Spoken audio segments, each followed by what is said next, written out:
Yeah. 414 in the building. What's going on? It's your man, 50 Grand Kevin Barnes, the militant with a microphone, the mouthpiece of the movement, aka the Negro Whisperer. Welcome to Outlaw Radio on a Monday night, live from the basement. Not alone. Got my partner with me. Mr. Carter was popping with you, bro. Peace, everybody, man. You know, life is was popping with me, man. Had a great weekend. So I'm doing great, man. But how y'all doing out there? And welcome to Outlaw Radio, where we talk that talk and we definitely walk that walk. Raising vibrations and elevating thought. Y'all better come on in. I'm trying to tell you, I am the black woman lover, the black man's brother, the culture teacher, hood healer, the ghetto witch doctor, your holistic health and wellness coach, Mr. Kamar Carter.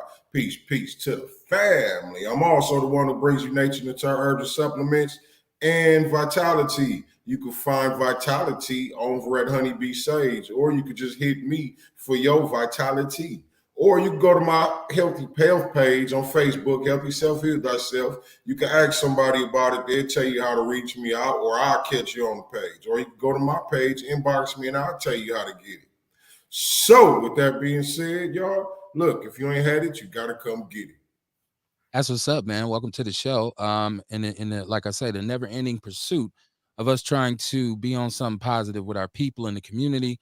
If you're doing business, you got a business, you got an event, you got something you want to present, holler at us, man. Come on the show. You can get a banner. We can stream. We can show you a commercial. We can do all kinds of different stuff. Go live. Come on. Represent with what you gonna do, man. We got to do us, man. So it's all about business. It's all about getting down to it. It's Outlaw Radio live from the basement. Now I'll be here tomorrow night for the Big Black Sports Show as well. Then Wednesday we'll do Outlaw Radio one more again. And Thursday I usually do Outlaw Nation, depending on who, I mean, sometimes I have some great guests.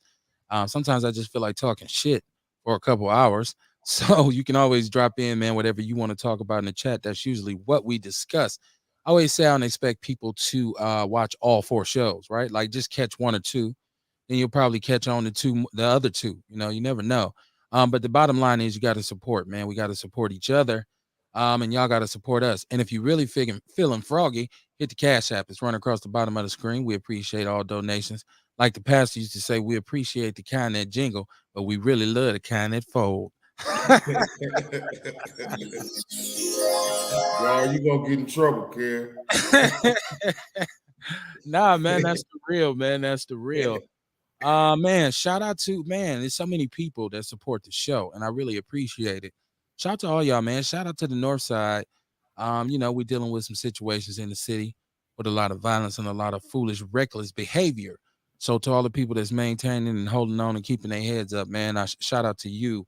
I seen that the running back Marion Barber, who I watched play at the University of Minnesota, and then with the Dallas Cowboys passed over the weekend. They found him dead. Him, in addition to a lot of other people. I want people to say, you shout out the celebrity. What about the people?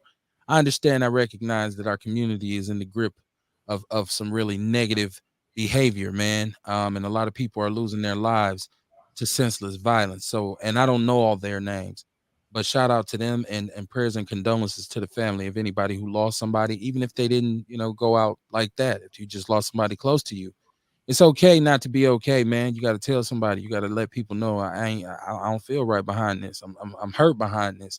It's okay, man. It's okay. Shout out to Ghetto and Ghetto Made Films. He and I have a very interesting project coming up, to say the least. Shout out to Ghetto, man. That's my boy, man. We chopped it up last weekend.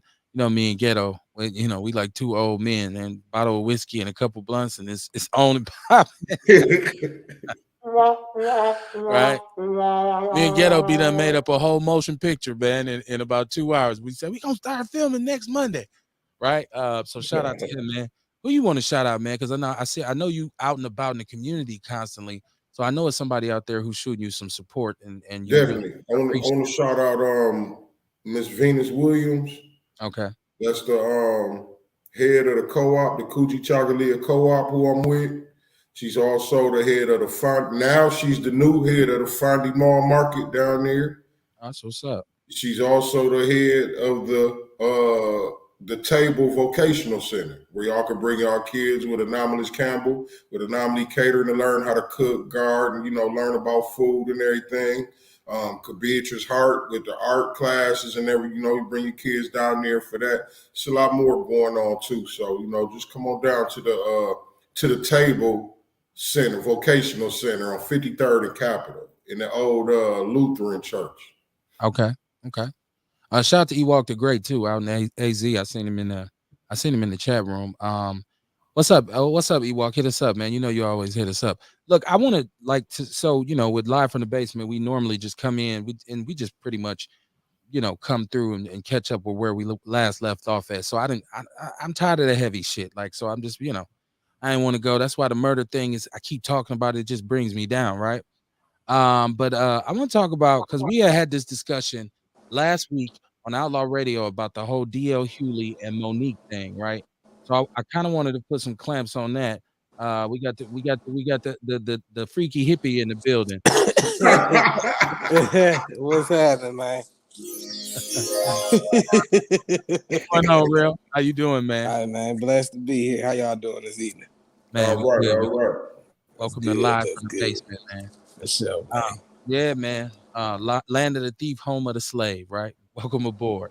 But so no, what I was saying was, so it extended itself. This thing between Monique and DL Hewley has extended itself, and so once again it comes down to a certain set of kind of conversation set pieces. And we approached it last week, and I spoke about how venomous what Monique said about DL Hewley was. And I hope everybody's gotten a chance to listen to it now and kind of process it a little bit. And I talked about the real pettiness of it, right? But then it went even further, okay? Because then Monique went on. She just kept she hasn't stopped making like Instagram, her and her husband. It happens, right? It's like it's a new movie she got coming out of some shit, right? She gotta stay relevant, you know. Right. Well, I mean, yeah. Well, I think young folks call that clout chasing, though, don't they? Like, I mean, right. But when you're a celebrity, that's what you have to do. Exactly. That's part of your job. You know what I mean? We talk about that with Kanye. You know what I mean? And then you talk about rappers, and you know what I mean? Like rappers, they in one season and out the next season. You know what I mean? So a lot of the time, these celebrities, they got to do stuff and say shit. You know what I mean? That's gonna keep them in the news. That's gonna keep them of reverence. You know what I'm saying? And I think a lot of this, that's what a lot of this shit is about, man.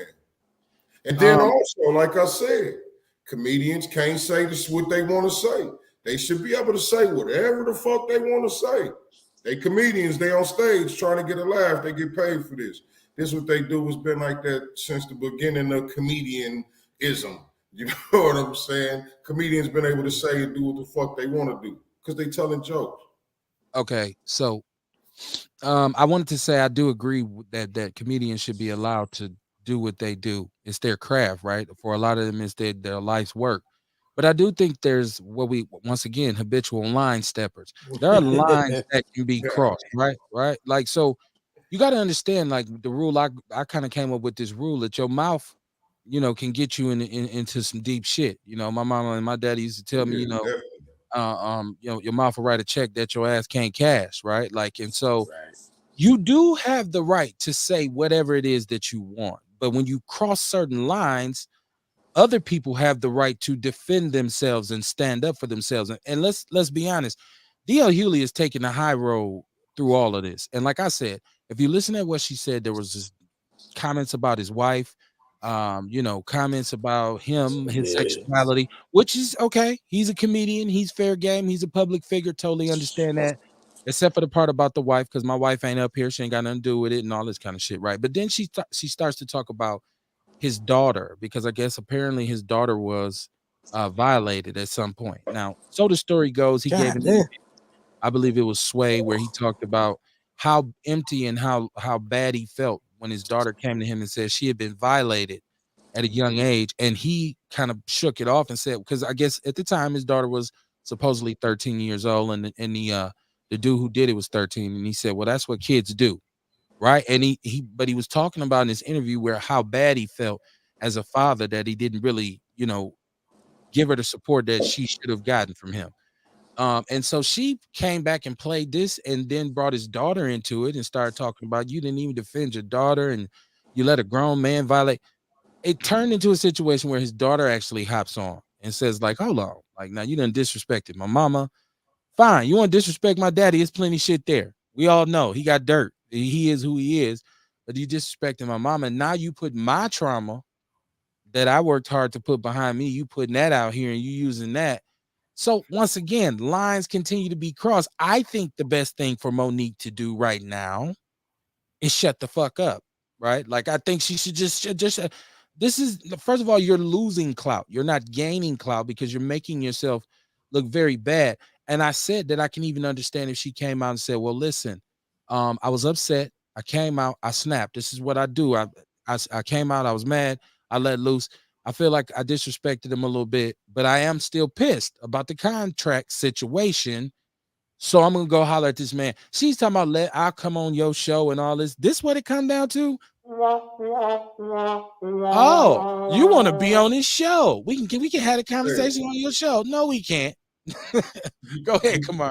You know, but I agree with you on that too, Kev. You know what I mean? Like, okay, I understand. Like, okay, it's their job. They should be able to say what they want to say. And yeah, you do have to suffer the repercussions, right? Right. So it go both ways. This one of them subjects, you know what I'm saying? We're just depending who you are. Yeah, she shouldn't have crossed that line. She shouldn't have said some serious jokes. I mean, shit, motherfuckers talk about Michael Irvin being a crackhead. You know what I mean? And he got to take it. You know what I'm saying? But I mean, you know what I mean? But that's what they do. That's what they do. You know what I mean? They get at each other. You know what I'm saying?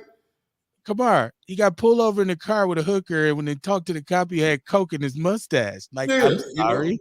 You know what I mean? But I'm just saying, you know what I mean? You open yourself up. You know what I mean? If you're a celebrity, your life is an open book. Well, you can't get mad when somebody talk about it. She's supposedly a victim herself of molestation. And so she champions herself as being kind of like somebody who really understands the plight of victims and this kind of thing. And see, this is what pissed me off about the whole thing. Not that I had a right to be pissed because I don't have a dog in the fight, right? Like, so, but I mean, you see some shit and you react to it. I felt like this continued, like she was using I'm a black woman and you another black man trying to hold me down. Like I heard D.L. Hewley say, you're weaponizing your femininity, right? In a case where really don't, let's be honest, who's bigger? Hey, you got an Academy Award. Yes, she has some accolades. They're both established icons in comedy, right? They've done a lot. But DL's popping right now. DL has the big time syndicated radio show and all that shit. So, you know, I just feel like it's another thing to try to like sabotage black men and black women and have us at each other's throats. Right. And there's also this continued attempted emasculation of black men, where everybody wants to assume we so disrespectful and we don't value black women. All this kind of all these bullshit narratives get tied up into one. So, you know, I just seen the continuation of it. I felt like his daughter was justified in her reaction. Like, you don't even, now you bring it, because like I said, this shit's like 2 weeks old, a week old, and she's still going live with her daddy, as she calls her husband on every daddy, which is, you know, all kinds of different. Ernie Walker said he's pimping her. Well, she keeps saying daddy, so you know what I mean? Maybe so. I just think the funniest take on this, you have to listen to Corey Holcomb. Corey Holcomb breaks it down, and dude is hilarious. And they asked her when she was gonna go at him, and she said, "Shit, I ain't fucking with Corey Holcomb." She said, "I ain't fucking with Corey Holcomb." Right? I see Scott Epps said trolling, and he said still talking about Monique. You know, there's still fresh news, and it's still in the news cycle. This is about black news. This is about black stuff. We can talk about what the fuck we want to talk about. You don't like it, go to another show. We welcome all trolls, man. I'm just saying, you know what I mean? Hey, look, it's 2022. If you still get mad about like a white dude who says, don't get mad at us for talking about what we talking about. Get mad at yourself for sticking around. Once again, It's 2022. Like the last thing that's gonna piss me off is a white person saying something via the internet to me. Oh, you niggers! Ha ha ha! Like, what the fuck do I expect you to say? Like, come on, man. Like, you know. He said it's comedy hour for him. I bet you it is. I hope you're entertained because I be laughing at you motherfuckers too. Believe me, every time I see one of y'all kiss y'all dog in the mouth, I cracks the fuck up. Um, so moving right ahead, man. Speaking of comedy, this clown Kyle Rittenhouse won't go away, man. He won't go away, man. Like, come on. They ain't jump out here and say, I'm going to Texas A&M, and Texas A&M say, no, you ain't. You ain't going. he jump out here and see Johnny Depp and say, oh, I'm finna go sue all the people who said you ain't finna sue shit, man. Now you talk about clout chasing. We get on each other about clout chasing.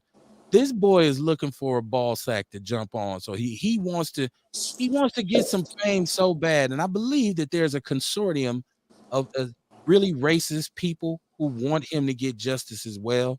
They want him to, I mean, not justice, but fame. He already got justice because he was exonerated, I guess. in their words. But I think he wants to be a figurehead. If we don't watch it, this motherfucker is gonna be running for office. Right. and you're gonna have people who support him. Now you wonder what the fuck is wrong with America when you have we want him in office. This motherfucker killed and gunned some people down as a teenager. Right? Like, and this is who you want in office, man. And then you wonder why we have so many situations in our country with these right-wing idiots who go and do all these mass shootings and all this dumbass shit, right?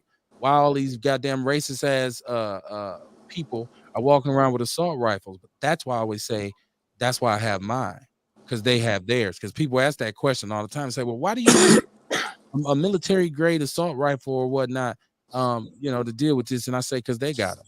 That's why. If they don't have them, then I don't need them. And I remember who was that? Oh, we was on the show on the Big Black Sports Show last week, and I was talking with Coach Tank, Larry Perdue, and he said, this really gonna come down to a point where they just want to take the rights of poor people or like people, people who ain't rich to have firearms. And I'm not, once again, I'm not a paranoid conspiracy theorist, but I can see them kind of moving in that direction because, they like to lump shit in when it comes to poor people. All they all drug addicts. All they all criminals. All they all let's fuck them. Let's throw them the worst bomb. But I mean, they always find a way to. It was in one of my classes, man. But I ain't been in college in so long. Where they take the they take the antithesis, the thesis, the antithesis, and the synthesis. So they always come with some extreme ass shit. It'll be like, black children are stealing cars, so we should stop and frisk every black child. That'll be the antithesis. The thesis is black, but then they synthesize on, well, we're not gonna stop and frisk all of them, only the ones that look suspect. So with shit like that, they always find a way to swindle. I was watching a podcast where it was Ken Ivey on it, and he was saying how the human trafficking law really came into play. He was saying people don't understand when they were proposing that law, they had motherfuckers thinking, oh, we got to put this law into place to save these mail order brides from the Philippines and these people being brought in from Mexico. Right. But in reality, it hurted more niggas than anything because he was saying you can get charged with human trafficking just dropping a girl off at the strip club to make money. If that's a means of your earnings, you're now considered a human trafficker because you took her to make money off her body. So he was saying that we have to understand the law and how they always try to swindle in the way to fuck us in the law while they make it sound like some worldwide matter of national security type shit. They always find a way to make it to where it just impact, like you said, the poor minorities. Right. Well, they think we're the poster children for poverty when in reality, it's a whole hell of a lot of poor white folks out here too. Oh yeah, I don't know if you've ever heard the term poor white trash, but a lot of shit goes down in them trailer parks. The same kind of shit that go down in the projects, right? They just the projects on wheels. So that's why I don't buy them. A lot of the bullshit they selling, I don't buy in the first place. That's why political parties talk out the side of their neck and they all ass, right? They're all ass. They saying the same shit, right? But it's different from a different perspective, right? You still racist if you stand on the right side of the room or if you stand on the left side of the room. You just racist on a different side of the room, right? Like I'm not fooled. So Shout out to Aaron Brown. He said, dude been trolling Kev for years. Eric Holder said the U.S. is headed towards apartheid for minorities in this country. And then Scott said we have Kia Girls video. And like, okay, I, Damn. I don't know. We don't know. Like, we don't. This is Scott saying this shit, right? Even if it is, right? Like, I could find limitless videos about dumb white people. Like, once again, we don't wear that jacket. We come on, man. Y'all the original idiots. Y'all some compulsive liars and some really maniacal evil people, but y'all still idiots. But no, and not all white people, right? 100% rule in full effect. Just the one Scott hang around. But with the whole Kia boy video, the whole thing was, it looked kind of staged, right? I have you all gotten a chance to see this documentary or break it down at all? Tell me what y'all think about. What you think? I ain't had I no don't think it's desire to see staged at all. You don't think it was staged? Nah. Okay. I think they really gave the dude an interview. You know what I mean? A few dudes really gave him an interview. Okay. When I say staged, I mean like it was prepped. Not like written like a show, but like because the car that just so happened to come down the street with the young boys in it, like the timing of everything was just so coincidental. So maybe not staged in that this is not something that's happening, because we know that this is an actual problem in our city. But I mean, I felt like it was kind of like, okay, I'm gonna come over here, have your boys, because let them know I'm gonna be doing this. So it's kind of like, all right, we gotta go. Yep, I believe exactly that. You know what I'm saying? Exactly that.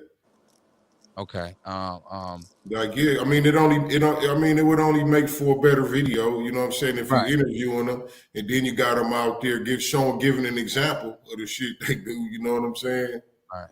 So yeah, I can imagine them saying, like, yeah, make sure y'all have something out there, do something. Shout out to Earl Henry. He said we in White Wisconsin, so we know what time it is. But that's no doubt, man. We know that. But first of all, like for those young men, I don't think they really understand how bad of a look it was for them to participate in it, whether it was staged or not. First of all, the behavior in itself is ridiculously shameful. And it represents one of the major issues that we have with our young people, in which we're failing to get through to them. This is why I say to all these organizations in Milwaukee and all these people who lead these movements, give them their flowers. What are we doing here? What's working? Once again, feel free, if you are about something that's working, call in and I mean something in terms of programming or something that's making a serious difference. And I'm not talking about because you got 3 dudes and I get it, each one teach one, right? You say, well, I saved 3. I'm saying we need something that's gonna have a bigger impact than that. We need something that's gonna bring in kind of like a breaking down of our young people's mindset, like, because their perception is flawed right now. It's off, right? Like they don't. And the whole thing about, one thing I do believe to be accurate is when he asked him about death and he said he didn't fear death. I know for a fact that a lot of those youngsters in these situations don't fear death. Some of them front. They scared as hell because they get hurt, they go to crying. But some of them actually don't. Some of them are like, I don't give no fuck. Like, it is what it is. So, but it was just a bad look, man. And maybe they thought it was cool. Maybe some young people, thought it was cool. Like, oh shit, Milwaukee turned up. This is just a horrible look. But it's a situation in our city. So, I mean, who else they got to look up to? I mean, you know what I'm saying? Like, I just think about growing up as a child. You tried to emulate the people you looked up to. So I don't know who these kids' heroes are. We could say that, certain kids in our age grew up idolizing the dope dealer. Some of them grew up idolizing the pimp, stuff like that. Some of them grew up idolizing the preacher and all the good stuff too. But I don't know these kids. Like I can't think of anything that could be done outside of first figuring out somebody that they even look up to enough to have a receptive ear. Because otherwise, you can't help anybody that don't want to be helped. And first off, in order for somebody to even want to be helped, they have to at least be able to identify that they need some help. So I don't know if there's a big major thing that could be done, immediately. But I think the things that we are doing is definitely chipping away at it. Kamar provide the supplements and things so that people can live longer, so they got a little more time to get their shit together. You know, Minerals for the brain, and minerals for and then the I feed the brain. exactly then I try to drop the books to teach people how to get their mind right. Because like I said, the revolution is self evolution. It start in your mind, then go to your kitchen, and then it Word. take place in your body. Then when you learn how to love you correctly, you can then love your lady correctly, and then together y'all can love and raise y'all children correctly. But it start with self, but you have to get to a point where you even can be real enough with yourself to say that I don't want to be like this no more. So I don't know how to get these kids to that point. I don't think anybody does. That's what's being shown. Like, no, that's probably the most honest answer that I've heard from anybody, because everybody always tries to sell me something. Like, I feel like walking in a store and it's like somebody trying to sell me something constantly, instead of saying, "Look, I don't have any answers. I'm looking for them. I'm out here trying to do my best. All we can do is chip away. I really don't. I can't find. I don't know what the hell is going on, because I can. When you're talking about role models, you're talking about growing up and without positive role models or whatever. This internet age kind of has taken the excuse of ignorance from me. These phones, the information superhighway, like, because if you're living a certain lifestyle, you are aware when it's fucked up, right? Like, you might say, "Damn, this is what happened to me. I'm just a product of my environment," but right away that it's a adverse situation.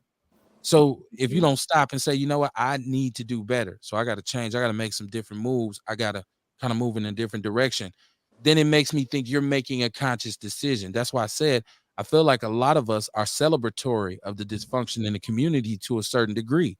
Like, a lot of people who live in these Yeah. neighborhoods, it's a badge of honor for them. Like, yo, I live in the worst shit. It's like you've been programmed. Like, you don't Uh, understand. Like, they this are. should be your norm.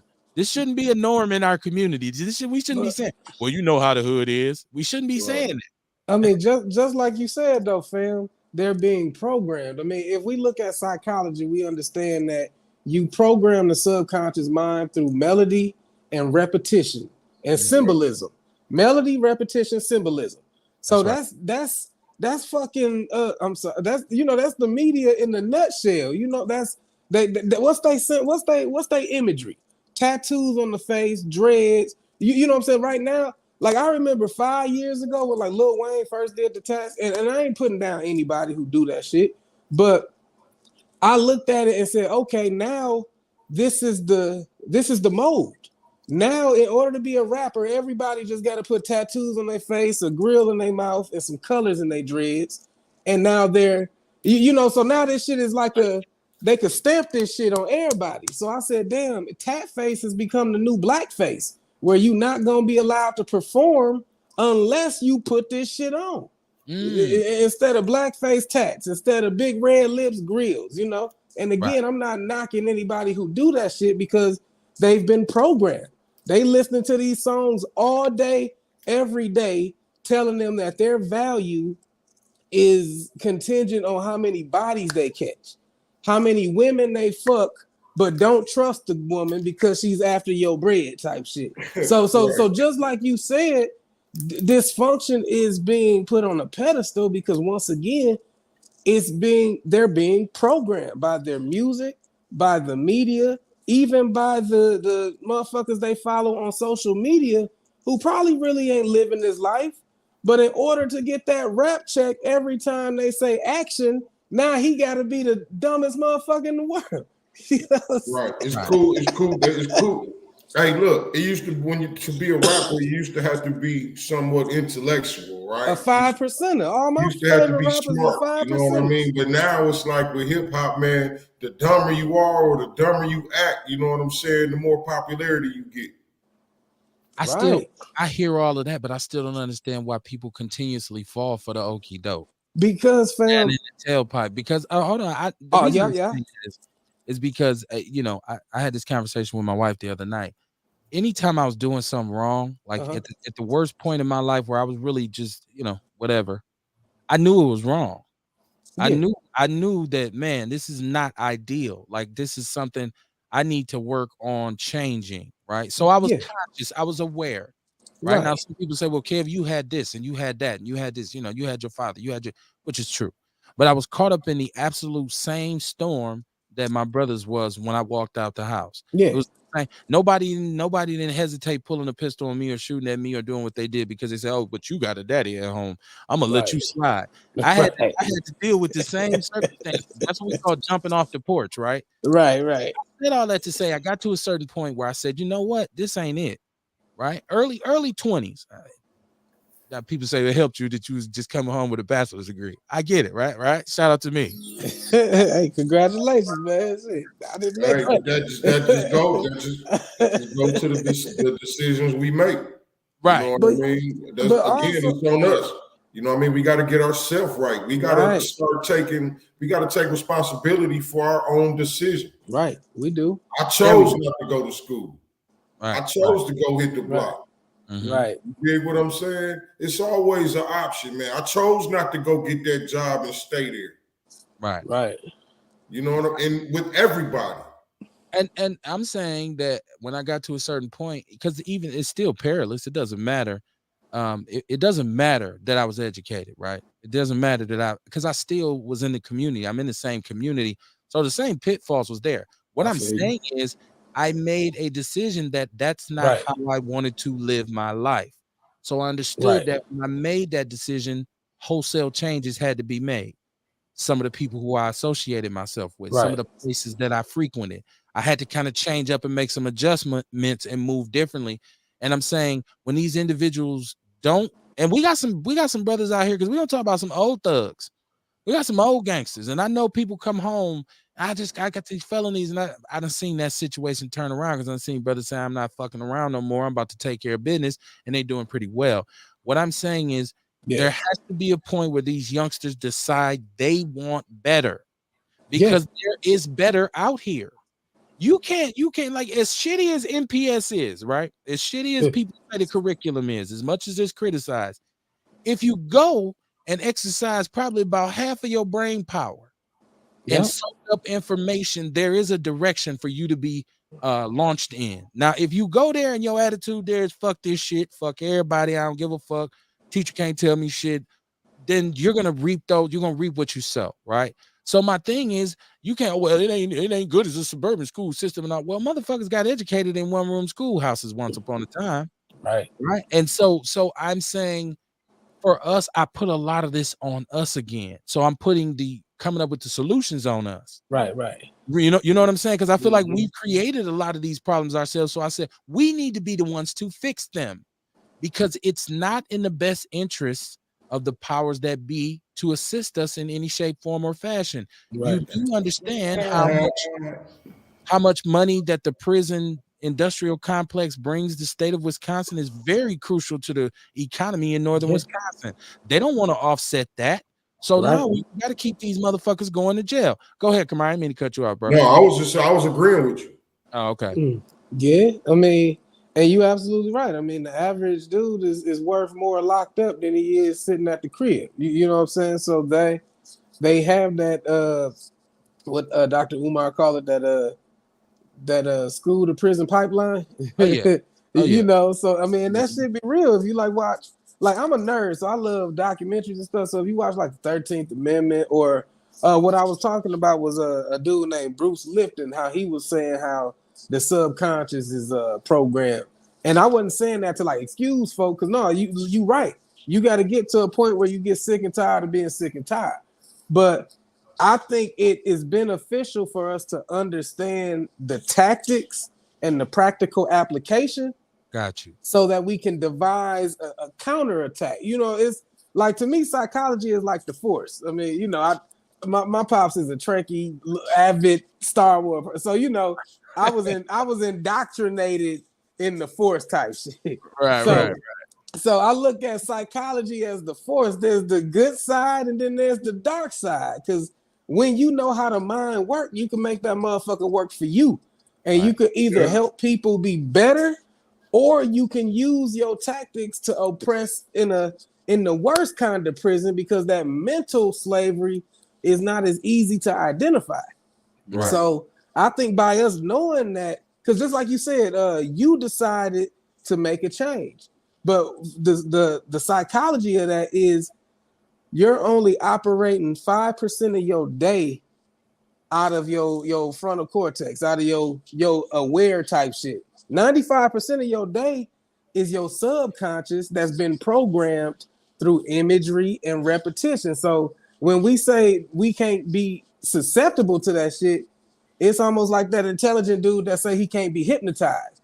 It's like no matter how intelligent you are, no matter how strong you are, natural law is natural law. So I think we got to turn this shit on the flip side. We got to start like that's where affirmations come in. I teach my children affirmations. The songs we put on is songs of gratitude and affirmations because I understand that repetition programs my children. So we gonna get some positive shit up in there. Right. I totally agree with you. But I don't want to use like Scott says, well, education that broke the path. That's only part of it, right? Like it's a small part of it. Um, and so education can mean a bunch of different things, right? Because I know some Yeah, individuals who didn't spend a day on campus that make more money than I do right now. man, I Got know a couple way more of free than me. So that's not, for I think for me, it was one of those situations where I had an opportunity and I took advantage of it. So, and I understand everybody doesn't get that particular opportunity, but there's opportunity there. You have to sometimes find it. right. And it's easy when it ain't just sitting there out in the open for you to say, oh, well, shit, I can't do nothing. I can't do nothing, So Right. once again, I'm putting the burden back on us as a community. See, Right. I'm pro-black as they come. I'm a very proud man of color. I say all the time, what's the little meme? Being black is lit as fuck, but it's dangerous. Right? Right. I love being a man of color, but this is why I'm honest with my people because I feel like when you love something, you're honest with it Oh, for most definitely. right. Like so, I have to tell us that we bear a certain percentage of the responsibility of where we're at in this country right now, through our lack of solidarity, through our inferiority complex, through our culture of dysfunction, in which we are, like I said, very celebratory about a lot of the most negative shit. Because it can be horrible as fuck in our community, but if we can put that shit to a beat, goddamn, you got yourself a hit. Yeah, that's Hey, how it goes. from Undercover Cop, we made whole albums about none but murder, and if the beat sounds slick, you be like, this shit hard right here. It's Hey. like he's talking about killing motherfuckers, right?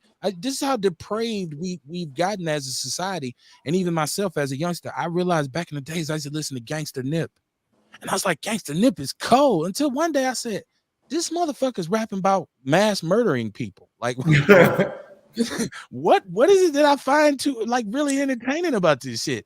This is just a rap song.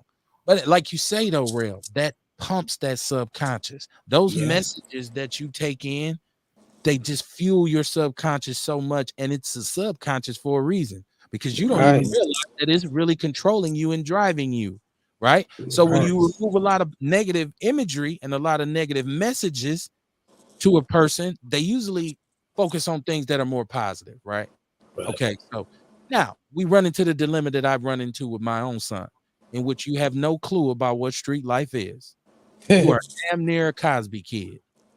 But these songs and these messages have his attention. They have his ear. That lifestyle has his ear. And thank God he ain't out here, thugging and whatever. But I watch his music. And it's because my wife and I monitor him very closely. His nuances, his music, everything means something. All the slang, all that shit. As a parent, you got to I'll sit down with him and just listen and just watch videos and say, oh, this what you on? Oh, you like this? What you like? What's slick about that? Right. So, but there's that temptation of kids to say, well, I just want to be with the shit that's popping. Young people want to be with what's hip. And in our community, being a fucking psychopath is sometimes the hip shit. Like that's the dude to be. You want to be feared, you don't want to be respected. Right? A lot of our young men get those two confused. What is fear versus what is respect? And you got some people who say I'd rather be feared. You got some that would say I'd rather be respected. Me personally, with what I know right now, it's good to have a little bit of both, right? Not fear of that I might come through your window at night, but fear that I might be able to, respond in kind to whatever you push towards me. I might be able to. I want people to know he's not the mark. He's not the one to go fuck with. But I don't want people to be like, "Oh shit, here he come, go in the house." You ain't got to tuck your chain. Just don't try to snatch mine, right? Like that's the kind of principle that I live on. So Yeah. um, this is we got to be honest with ourselves. Y'all know For we do this sure. For all the sure. time on Outlaw Radio. We ain't saying nothing we don't say week in and week out, and I know that's why a lot of people don't fuck with us because we don't ride nobody's right. Pause. We don't ride nobody's tool. Pause. Right. You have a hard time selling us snake oil on this show, right? Like nobody fool, right? Like it's like it's like I see through. I hear what you say, but I know what you mean. Right. And so a lot of people be like, well, because people want to, they want to be acknowledged. And let's be honest, Milwaukee is fertile ground for poverty pimping, right? We throw that term around a lot, poverty pimp. I don't know if a lot of people actually know what a poverty pimp is. It's not just about a white person who comes in the neighborhood and makes some money off of black people's sorrow and pain. It's black people who do it Black too. people do it too. It's black people who do it too. So leave no stone unturned because you don't need to know half the truth. You need to know the entire truth, right? So to speak. And so I said all that to say, even like with what has happened with the spirit of activism here in Milwaukee, we talked on the show about how they kind of went through there and gutted whatever movement was there, right? Joseph Mensah has been exonerated again. There's been still not been any law enforcement officers from Milwaukee convicted of anything, even officer hand up his ass, hand up your ass, I should say. Officer hand up your ass, right? And they just paid, we just settled and just paid out, right? Like it was like, okay, so then that movement is gone again, and the same things that they were protesting continues to happen. Don't get it twisted. They didn't stop killing officers didn't stop killing people when they killed my man in Minneapolis, George Floyd, right? How many people got killed by police officers in the aftermath immediately following? Some the same day. Like, god damn, it hasn't stopped. But what you do is you gut the movement. So I see Frank Nitti, the DA announced today that Milwaukee community leader Frank Nitti will not be charged for any kind of sexual violations or any of the accusations made against him by several women who had worked with him, right? And here's the deal. It's not because, and this is how tricky the media, mainstream media can be. It's not because they felt like he was innocent. They made up a whole bunch of different shit. Like, well, it's not that he was innocent. It's just, well, they took too long. Well, we kind of feel like, people are traumatized. They can't remember the stories. And they even said because of the inaccuracies in some of the statements, even some of the women's social media posts in regards to their accusation, this is why they chose to not charge him. Now I don't know if they chose to not charge him because rightfully so, he got to the point where he said, you know what, fuck Milwaukee. I'll come back. I see y'all when I see y'all, right? Like all this shit's for the bird. I'm about to take my show on the road. I don't know where that brother's at because I don't have a personal relationship with him, but he pops up and he pops out now. Because people were at him so bad. And once again, I don't know if any of these accusations are true or not. I wasn't there. I didn't go on the march to DC.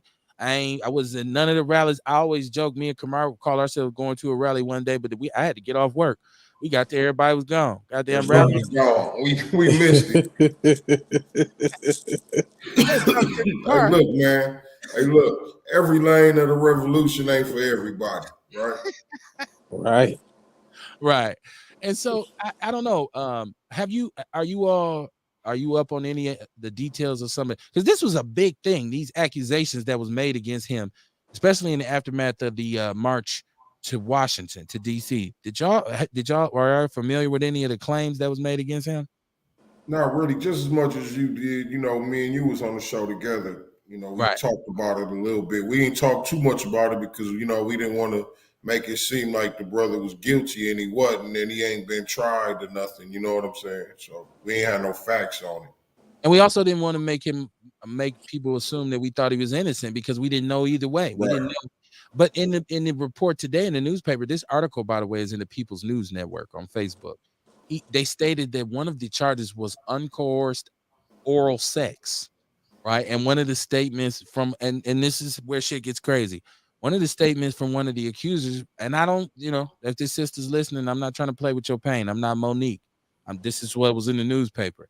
She said that she had oral sex with him one night, and then the next morning she did it again, Then she said, "Well, I didn't really want to the next day. I just thought I had to so I could leave." And I was like, "That's some curious shit. Like that makes me think like Yeah. that sounds flimsy. It might not be because the sister might have a real just claim to say, no, he actually like forced his shit in my mouth or whatever. But I mean, to bite is divine, I guess. If you got teeth, I don't know. You have to defend yourself, right? Like, so it sounded funny, but this is, I feel like they made a mockery of some of the sisters. When you say and you utilize their Facebook post to basically, you said we think they lying about some of this shit. To make a long story short, that's what the newspaper basically said. We feel like y'all lying about some of the details. But you look at the brother Khalil, who's convicted of robbery in Kentucky, and he in the People's Revolution. I hope I'm saying that his right organization because people be mad about this shit. He wasn't there, would do somebody else. I wasn't out there. Once again, I don't know if you know better. Give me a call. 262-202-5131, Outlaw Radio. But he's I don't know if he's gonna do some time, but he's been convicted. There's no who's marching now. Ain't no marching in the streets of Milwaukee. Because I feel like those marches could have kind of transitioned into an anti-violence campaign. You feel me? Because you had a lot of light momentum in terms of calling out the issues that were going on systematically. So I felt like it would have been easy to switch that and say, y'all, we got to start marching on this violence the same way we doing now. We got to start being out here on these streets, delivering messages of anti-violence, going talking to young people, spreading positive imagery and positive messages, but it's diffused. So as a result, you get nothing. And as a result of nothing, you get the situation we're in now, where the homicide rate is how many percentages higher than it ever's been? 75 to 100% higher than it was last year. And all you keep saying is, well, we're going to give $8 million over here to these people and $12 million to these people. And I keep telling y'all, a great portion of that is gone off top due to administrative fees. If you don't know what an administrative fee is, look up social service and look up the term administrative fees, right? But that's just the cost we got to pay. He the one who gonna do the budgeting for us. Got to pay him. Got to pay HR. Got to pay the manager. Got to pay somebody to clean the building. We got to lease a building. Shit, out of that $8 million, if we can get it, and then when it comes to frontline programming, they tell whoever's running the program, you got $100,000 budget, and you better not run over. And you're like, I got $100,000 out of 12 million. This is ass math. This is why I say it's no wonder none of this shit we're doing is working. It's all band-aid on bullet wound type shit. So, and I said I wasn't even gonna get political tonight, so shame on me. But what y'all think about that brother being exonerated, man? The only thing I know about it is when I seen like it was alive. He had did like during the accusations just to kind of speak on it type shit. But otherwise, I didn't really follow any of that. You know what I'm saying? I seen the accusations, I seen the comments and shit. But it was, and not to sound wild or nothing, it was just kind of, damn. I don't know how to say this without sounding fucked up. But it's like just between the Cosby, R. Kelly shit, it's kind of like you kind of get desensitized by accusations. You know, so it's like, damn, another nigga getting accused of, some shit. So it's just like I didn't follow it because Well, I'll tell you this. Yeah. I'll tell you what. I don't know nobody that shot 3 people and got away with it. You know what I mean? And wasn't none of them murder. Okay. So I mean, come on, man. I always say, if it's a thief around you and something come up missing, the thief got it. You know what I mean? Because this motherfucker got a pattern of doing shit. If you got a pattern of shooting motherfuckers, man, I mean, it ain't no coincidence that, you were scared for your life all 3 times and the motherfucker was trying to kill you. Now, you referring to Rittenhouse, correct? No, I'm referring to Manson. Oh, okay. Because that's why I was talking. I thought, you know what I mean? For some reason, I thought we were still on that, and I was still thinking of that. Okay. Yeah. I don't like how he got off with that shit and the way they just passed it, swept the shit under the rug, shipped him off to another county, you know what I mean? And everything's cool again.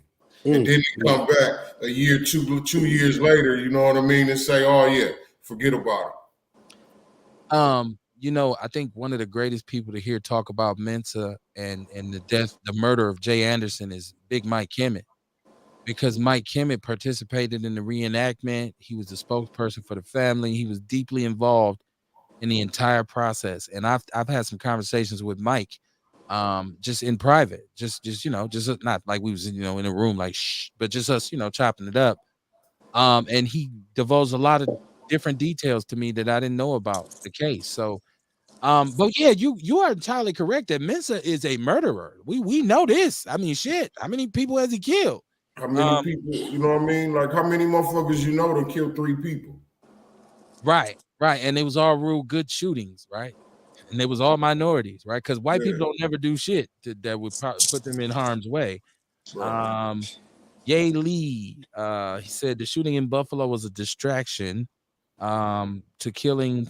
It was a distraction to killing fam that created the equation to convert cars The to run water. on water. Oh, okay, I get what he's distraction because they was killing the brother who had made the water-based engine. I did hear that the security guard, I guess, who was a retired police officer. You're right. Daily. I'm sorry. I'm sorry. Yeah, I was kind of reading super remedial for a minute. I got hung up on that shit. like, and the cop hit the bus, right? I got to give myself one. Literary skills. Sad right there. That Buffalo shit is something else, man. Now here, this is another thing I wanted to talk about. We see we've had all these shooting situations, right? One of the repetitive themes I keep on hearing in all these situations is that the reaction from law enforcement officers was hesitant, that it was horrible, like and they move with a lot of fear and hesitation. I just seen a lady, I think she's a Mexican lady I seen her on the internet, obviously. I seen it on social media, but she was getting interviewed by the news down in Texas. She actually ran into school and got her kids. Mm-hmm. And she ran past, like she said, when she told them, look, my kids are in there, we can still hear shooting. Are you all going in or not? And they was like, nah, we don't really know. We waiting. We just got, she was like, they had snipers, they had all this kind of stuff. None of them was moving. I guess initially they handcuffed her. She got out of the handcuffs and she took off. She made a beeline. She ran into school. She ran to the first classroom and got her first son. And she said she could hear the shooting. And so she knew the shooter was still in the vicinity. And she said she went to get her other son and got him out. They showed her coming out with both of her boys running. And she was like, the police, they asked her, when you got in there, was there any police? She said there was no police officers in the building, right? With Buffalo, this individual, he wasn't killed. He was taken alive. Ironically, you go intentionally target a bunch of black people and murder them, and you got all these racist messages on your gun, all this kind of shit, but you calmed the fuck down when the police came long enough for them to take you into custody. There's always been somebody referenced the school shooting where the security guard kicked rocks when they started shooting. Like, fuck this. And he was armed. Right. Took off running.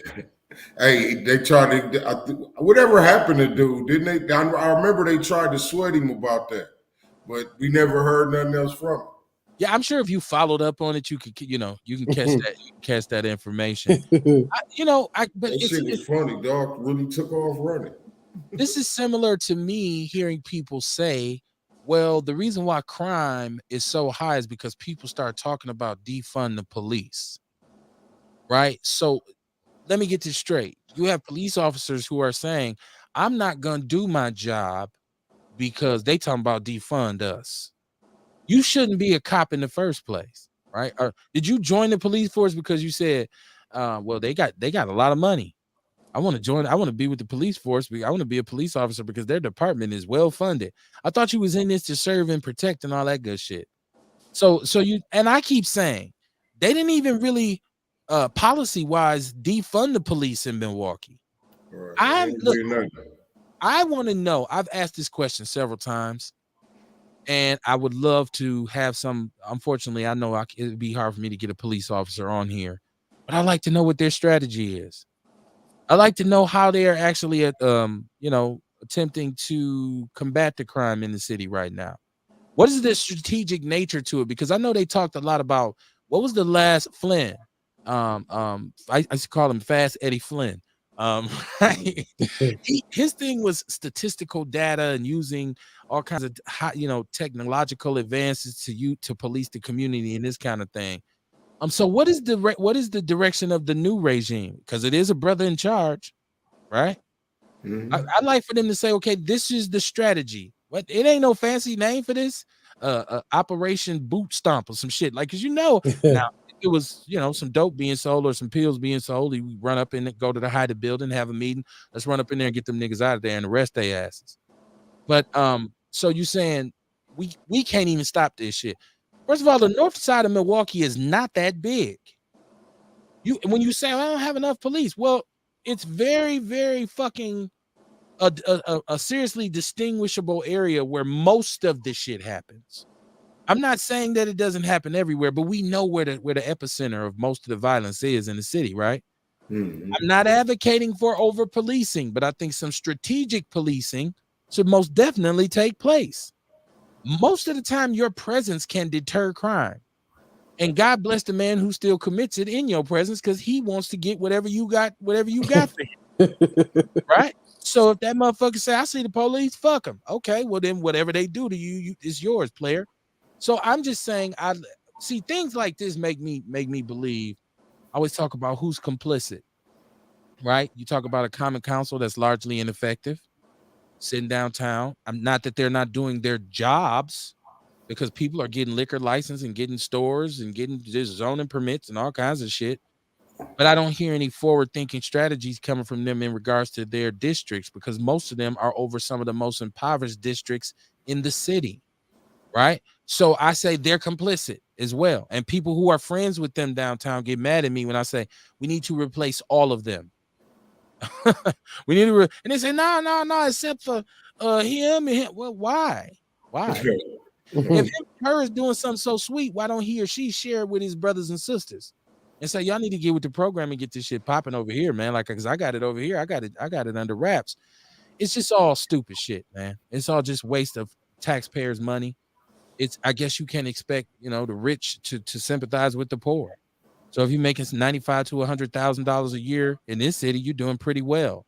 So you probably can't empathize with, you fall through and you hand out some hot dogs or some book bags at the beginning of the school year. We can give away some surplus toys from China, from factory in China that's going out of business. Somebody figured out how to liquidate that shit for them. We can get that shit away, right? And that's another thing. I've never been to a gift giveaway where they gave kids toys of any real value, right? Like, I participated in some and looked at it and said, if somebody gave me this shit for Christmas, I'd be pissed. Like, this cheap ass shit. Listen, shout out to all poor babies. I know they'd be appreciative. Like, shit, I wouldn't have got nothing. So shout out to poor babies, man. All I'm saying is I know when I'm being thrown a bone, right? And we get thrown several bones in our community. The problem is we all fight over the same goddamn bone, right? And no matter how meager it is, we'll go to war for the shit. So it's a crazy dynamic in our community. Rel, I know you laugh at me. You be laughing at me all the time. Like, this whole motherfucker crazy. Man, shout out to poor babies. That shit took me. No, man, because I don't want to victimize the kids. I'm talking about. I'm jumping out the window. I'm jumping out the window talking about their toys and shit. It's some poor kids sitting somewhere like, motherfucker, you ain't give me shit. So at least, so shout out to them babies, man. Shout out to them, man. And God bless them. Scott Epicet said, Flynn stopped broken windows. So who fucking that's about all he stopped. They was patting themselves on the back about this decrease in crime. There's some funny shit too, and y'all can go look this up. A couple years ago, I remember Mayor Barrett, Flynn, and who was the third party? The police. It was Ed. It was the police chief, Mayor Meyer. I'm sorry, Mayor Meyer. I mean Mayor Barrett. I get them two confused. They said we cut crime. This shit's on the decline. We federal crime, assault and all this federally. And then when the feds came up here and was looking through the books and said, but y'all cooked the books, y'all lied about the shit. Nobody took them to task for it. It was one of his running points for his campaign is, look what I did. We reduced crime. Kind of find out a couple years later, no, that shit was not actually accurate, bro. You skewed the stats, which I won't be understand whenever there's statistics, Myers. they can be skewed, right? Nobody said a word. This is the cold shit about it. I seen Mayor Barrett win an election from his living room. He ain't kissed not a nan baby, ain't gave a speech. Remember Kamar in 2016? He was super unbothered by anybody. Like, dude, I ain't even got to lead a crib for this. He was going live on Facebook. What, this was 2020, wasn't it?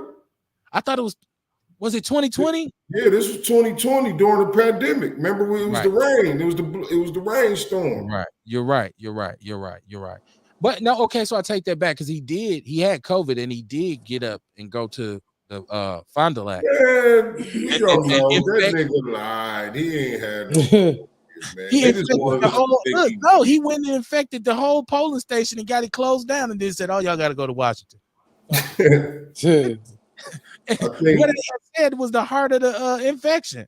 That was the underlay for the overplay. So they shut down all the voting centers in our community. That nigga didn't have no motherfucking COVID. Right. Well, he said he did, and they closed that shit down. Sent everybody. They lied again. Another lie. Right. Wow. Ye Lee says, "See, it's not cool to be a cop, to actually go in the hood and walk a beat and meet community. It's just cool to run up tickets for the system and a bag for themselves." Okay, you know what? There is an attitude in the community, and I talk about this all the time. We have in this country, people of color have a very perilous relationship with law enforcement. Historically, we have been taught not to trust them. Listen, I just got done watching the We Own This City thing for the cops in Baltimore, the gun trace task force, and we talk about Rampart in LA. It's been several situations. We talk about the cop up here putting his hand in people's asses. We talk about all the, and we ain't all the murders. We don't even have to start talking about them. Black people look at this like we don't trust law enforcement. We know white supremacy has penetrated law enforcement. Pause. It has penetrated law enforcement. We know that there's a lot of white supremacist agents who work and are very highly placed in law enforcement agencies, even in the military. We understand that, right? It shows in the fact that you would go and run to the aid of Ukraine when they could give they don't like black people at all. These motherfuckers express open Nazism.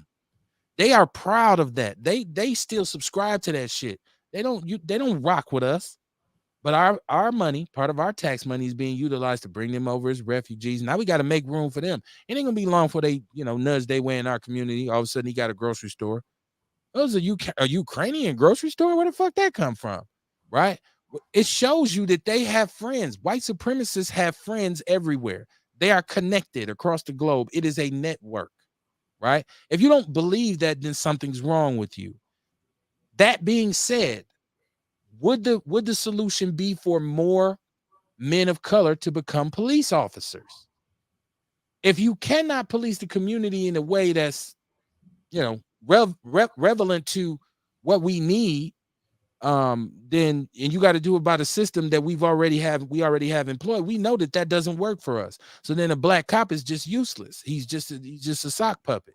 He's just a talking head. He's just a tool of the system. So there is a situation where we kids be like, we don't want to fucking be cops. That in itself doesn't provide an excuse for you to say, I'm gonna be a criminal then. I don't want to be no cop. Fuck it. I'm just gonna steal. That makes no sense, right? We talked about what was it, 2 years ago? We had a campaign on the show was saying boycott the prisons. People actually thought that meant we wanted to go and march in front of the prison with signs. No, we were saying boycott the prisons as in stop doing shit to go there. Just stop right now. What did they say? What's the phrase?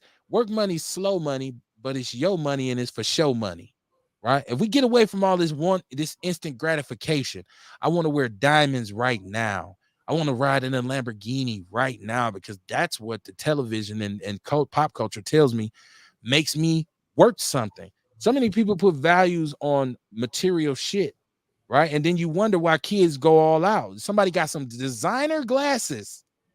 We talking about some designer glasses. Somebody will shoot them for the fucking glasses. Sometimes the motherfuckers is prescription. You can't even wear them. But you got some buffs, so I'm gonna shoot him for this. How fucking Kamar always talking about your reptilian mind, right? Well, y'all, I hear y'all talking about lower self and all this kind of shit. Right. We kind of wallow in that. We are unable to rise above for some reason, even though we've been saying the same shit for 70, 80 years. Self-Destruction, the rap song. I'm a hip-hop head. You know this. Self-Destruction, the rap song, was made 30-something years ago. On that song, they're talking about the violence in the black community at rap concerts, at shows, when you go to bar, when we go to try to go to a club or go to a bar. They was talking about that. So now 30 years going on 40 years later, we still doing the exact same shit that they were talking about. This is where I start to get upset with my own community. Like, now see, this shit is just stupid, right? Well, the people who was doing it back then, the motherfuckers who was killing people back then just had kids that are even more pressed to kill to be like their daddy or to be like their mama. You know what I'm saying? Like, so just like you said, the whole value thing is misplaced. I was having a discussion with somebody the other day, and they was talking about how they bought they like 7-year-old child a Gucci belt, and like they was like to the point where that child's outfit was $1,000. And I said, oh damn, I didn't know, people did it like that. I said, man, how much more? I said, so you spent that on some shit that's gonna depreciate, get ragged, and thrown away.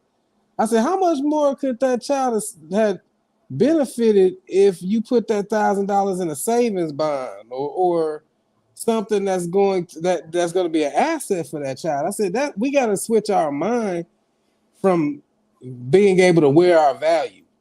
I said, when you can put on and take off your value, what's stopping the next motherfucker from taking your value off of you? To add to that. Right. But we just be in that mindset, and it's taught like this person got grandchildren that is now being indoctrinated into I need this to be somebody. And we don't know. We legit don't know. In their mind, I love my grandchildren. That I'm gonna get them the finest, the flyest. They're gonna be out here shitting on other kids because they got this not bullshit, but because they got this stuff. Bullshit. It's some bullshit. It's some bullshit. I mean, no offense to anybody who like to buy that shit for their kids, but just think of this. Like I told that same person, I said, before I buy my child some $250 shoes that's meant to be ran into the ground, I'd rather buy them a share of Nike for $250 so that they can get paid and get dividends from all the other people willing to buy $250 shoes. There's a question that's never asked. We don't ask ourselves these questions because the people, when we look around our community, we say, well, how do you judge who has money? Dude got money because he got on a Gucci belt. Dude got money because he got on, see them diamonds on his wrist? That's a Rolex. We say he got money, she got money. But nobody ever asked why the owners of these companies, the real Fortune 500 industrial barons, you don't see them motherfuckers with no Gucci. If it's a Gucci belt, you wouldn't be able to tell. It was made specifically by Gucci and sent to him. He's not walking around advertising, oh, these is Balenciagas on my feet. See this? They don't give a shit about that because most of their shit is tailor-made anyway. So you wouldn't know what it is. You say, who are you wearing? Mm-hmm. Oh, this is Ralph Lauren. Well, how the fuck you get that? Well, you can't buy this shit in stores. I'm rich, motherfucker. So yeah, to me, first of all, let's say this. If you pay $100 for a belt and you a grown man, if you not wealthy, you're an idiot. And even then I say, fuck, really? $1,000? How about they pay all that money for a belt and still sag? Right. The only time you're willing to put on a belt is when it has a designer buckle on it. Right. And still sag. Hey, man, dig this. How about this part? We was talking, okay, the difference. Black people and white people with clothes, right? When I was in Vegas, sitting out there tripping, right? I'm watching. I'm like, man, look. You see black people, they got on new outfits, new shoes and shit. You know what I'm saying? Man, white people got on a t-shirt they done had for 5 years, pants they done had for 10, shoes they done had for 2. You know what I'm saying? And having the same amount of fun as everybody else. You know what I mean? But we got to go grab some new shit. We got to go on vacation and get fresh. And, you know what I mean? While we out of town. Wait now, Kamar. Hold on now, too. Part of that shit is because we do have a little bit more flair than them. We Yeah, are no people. doubt, no We a doubt. little I'm bit just more saying, fly but than them too. we was just talking about the difference already. You know what I mean? Like how they kick it versus how we kick it. Like he said, he'd rather buy his child a $250 share of Nike. Right. That's the same thing they would do versus Right. what we do is we gonna go buy these J's so we can have that flair. Right. That flair keeping us broke, man. We want to go on vacation and buy extra shit to wear so we can have that flair. Or I so shouldn't have that said we ain't flair. in Or the we can have same more money to thing. spend and have fun with and come back home with. I shouldn't have said flair. Y'all got the right to nail me to the cross for that. I should have said flavor. I should have said flavor because white people are bland. They're plain people. Look at their food. These motherfuckers, look at their food. Like it's like some of them just learned to put their values into assets that actually appreciate. Right. We Because they were wearing taught our financial values. literacy. Exactly. We wearing the Gucci belt, getting hot sauce on the shit. Now we mad. We got hot. I mean, you know what I'm saying? Anything you wear can be worn the fuck out. That's why you wear it. So right. I think that's really something that would help us if we did learn it, because like you said, people are killing motherfuckers out here just to be able to throw another nigga name across their chest. You know what I'm saying? Like not even a nigga. And that's the thing. They out here robbing, finessing, killing to be able to put somebody else's name all across their body. Be a walking advertisement for a brand that's taking all their money and ain't paying them shit to do this advertising, being a walking billboard. Right. I mean, yeah, listen. And this is not for if you just tuning in, it's Outlaw Radio live from the basement on a Monday night at the Ghetto Witch Doctor and my boy, the hippie, the black hippie. We got to come up with a real slick name, but it got to be centered around something about hippies because that boy barefoot the dandelions. Hey man, it's good for your health. Right. Hey, real, I've been telling this dude about dandelions. Hey man, yeah. Been trying to get him to drink some. And this ain't a show where we just beating on black people because it's cool to discuss our lack of financial literacy. That is the point of that conversation. Financial literacy is a thing. Understanding credit and how to invest money and be able to start and build businesses and make your money make money for you. That it all comes as a result of real strong financial literacy, right? And that's something that we don't come up because a lot of us we spend so much time trying to get a little bit. When we get a little something, we go, oh shit, it's on top now. Because to a lot of us, $1,000 is a lot of money, but to a lot of them, they like, what? $1,000, motherfucker, you crazy? That's not no money. That's not gonna get me nowhere. They invest that. We save up and say, man, I got about $1,000 saved, and it ain't nothing wrong with that either. If you saving up and you say, Kevin, stack me a G, keep stacking, keep doing what you do. I'm not knocking you, but I'm saying to powers that be, like if most black people really knew how the 1% felt about us, they wouldn't patronize their businesses. They wouldn't purchase their products. They wouldn't support them in any way. Most of them could give two shits about a black person or a poor person. I mean, I remember when I don't remember when if it was Tommy Hilfiger or Eddie Bauer. They legit did say they didn't want black folk in they shit. And black people. Hilfiger. Oh, okay. okay. Take my clothes for black people. Tommy Hilfiger never said that. He never said it. He never said it. Like, because I believe me. No, he never said it. It's an urban myth. I was looking like, damn, and people never start wearing Tommy. He said, I think I had a couple. It's an urban myth. And if it's out there, if it's out there, you can't find it from a credible news source. So if he did say it, which I find it hard to believe that if he did say it, it would be somewhere where you can say this is official, because that's a big statement for him to say. But a lot of people kind of ran with that. Now I do been buying this shit anyway. Well, it could have been, but here's the thing: why it does Willie Lynch thing, where people say, "Well, Willie Lynch didn't exist," and I say, "But that's cool though, because I understand what the story." Right, yeah. So when we talk about what Tommy Hilfiger was, which is clothing for people who are yachting and being on boats and being on the beach, those are people who are out of our economic tax bracket. So it really wasn't meant for us in the first place. So if he says or insinuates, well, I don't think they really know what they're wearing. That's a boating jacket. Like, that's for people who those shoes are for people who are on yachts. And he would be accurate in that. For black people. Huh? Yeah, he didn't make it for black people. Right. He didn't say that, but I could see it being I'm just saying, basically, that's what he's saying. Like, I mean, get clothes for black people. That's what we do. We wear golf shit. I mean, when I was in middle school, everybody was dressed like a golfer. In the same sense that Obama said ain't gonna be no black agenda. Sure did.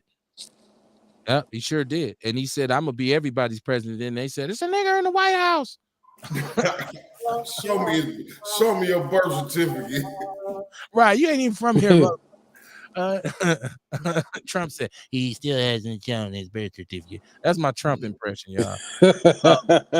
Ye said if y'all knew if I knew y'all was wearing this, I would have made the price higher. I don't, I did research on who said what, because there was also something to be said about Timberland boots, and the tree is symbolized. It came from one of the most racist families, and I found out that wasn't who the family was who even started Timberland boots. But so people will say, once again, be careful. You run with some shit, right? Like, because we'll be out here. That's the tree they used to hang niggas from. But that's what the thing was. It's like, y'all don't even realize y'all wearing that symbolism on your boot. And I'm like, is that because I rocked him? So I'm like, oh shit, I've been wearing all these years.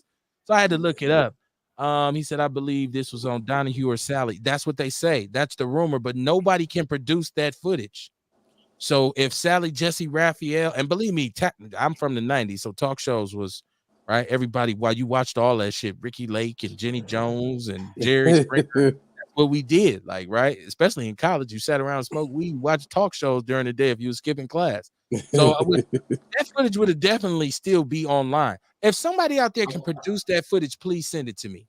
I think you said like you said, like with the way you said it, kid. You know what I mean?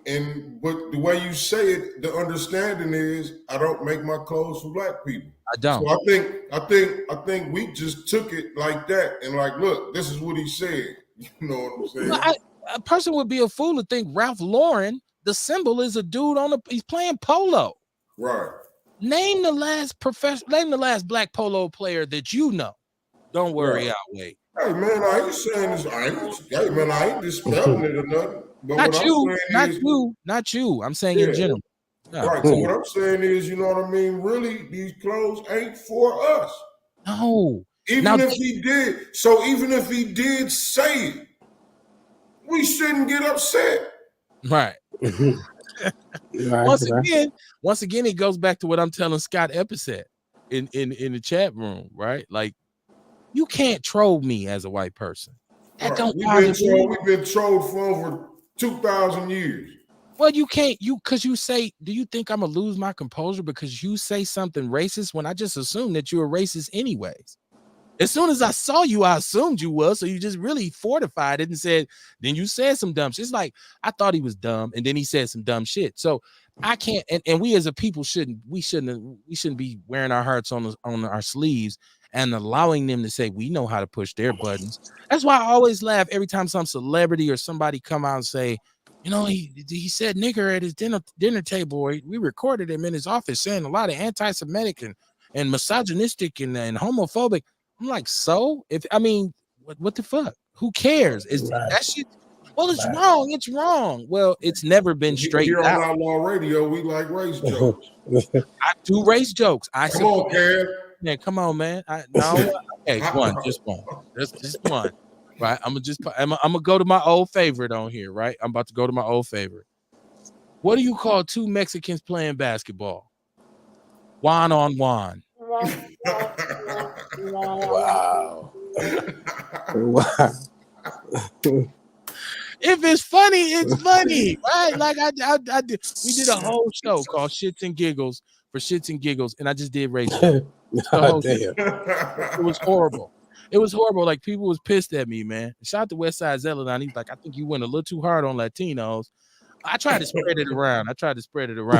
I tried to. I did some shit about black people. I did. Poor babies. Poor babies. Yeah, I did that tonight and shit. Like, that's my latest one and shit. Like, oh, you poor ghetto babies eating cheap ass toys, right? I have no sense. He was holding that one. Hey man, he was holding that one. It was just a shout out. Shout out to the poor babies. That's my new one. All right, man. Shout out to them babies, man. Ernest Walker said FUBU only had one player, number 5. Exactly.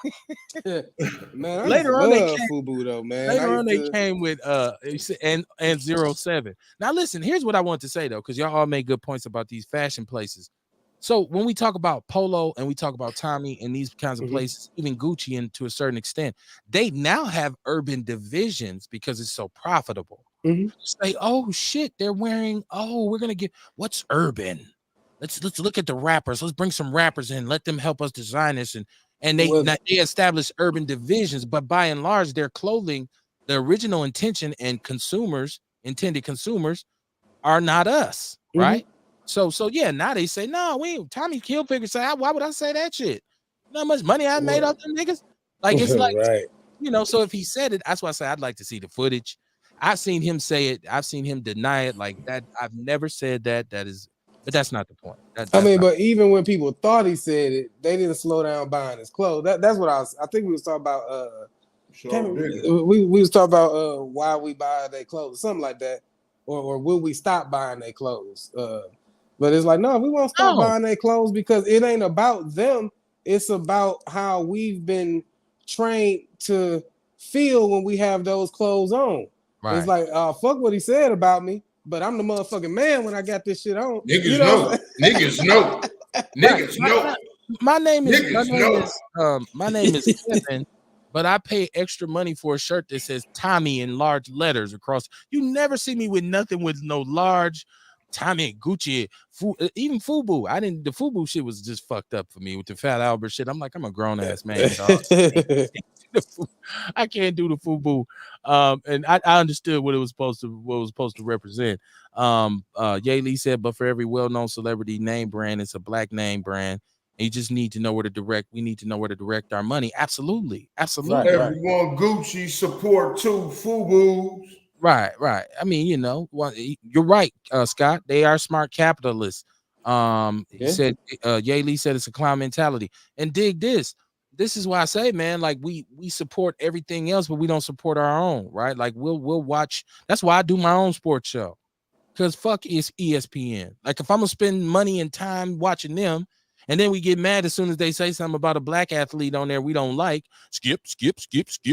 No, he on my list now too, y'all. We ain't talk about this on here. We ain't talk about this on here. We got to get on that. But as soon as we see, then we say, oh man, why they gonna say that? They be dissing brothers. Then we should just do our own sports shows. If we don't like the way the news is reported, we do our own news. Right. There's no reason why we have to affiliate ourselves with anything that's not productive or progressive for us. It's no excuse to do so. I think it's something psychological though, no, I'm gonna make them treat me better instead of saying, man, let me get the fuck on and do my own. Like we always, that's not right. You should treat me like you can't tell nobody how to treat you, first off. You can, you know what I'm saying? You can make it to where it will behoove them to treat you right and get fucked up, but you can't really tell nobody to treat you right. So it's like, just like you said, I think about Dame Dash when he was talking about how he was like, I don't have to have the biggest stadium. I just want a fucking stadium. Like now he got a football league. He like, we got to and he was like, watch this. By me starting my own football league, I'm about to help a lot of y'all niggas finally become head coaches in the NFL because now they see y'all got an option.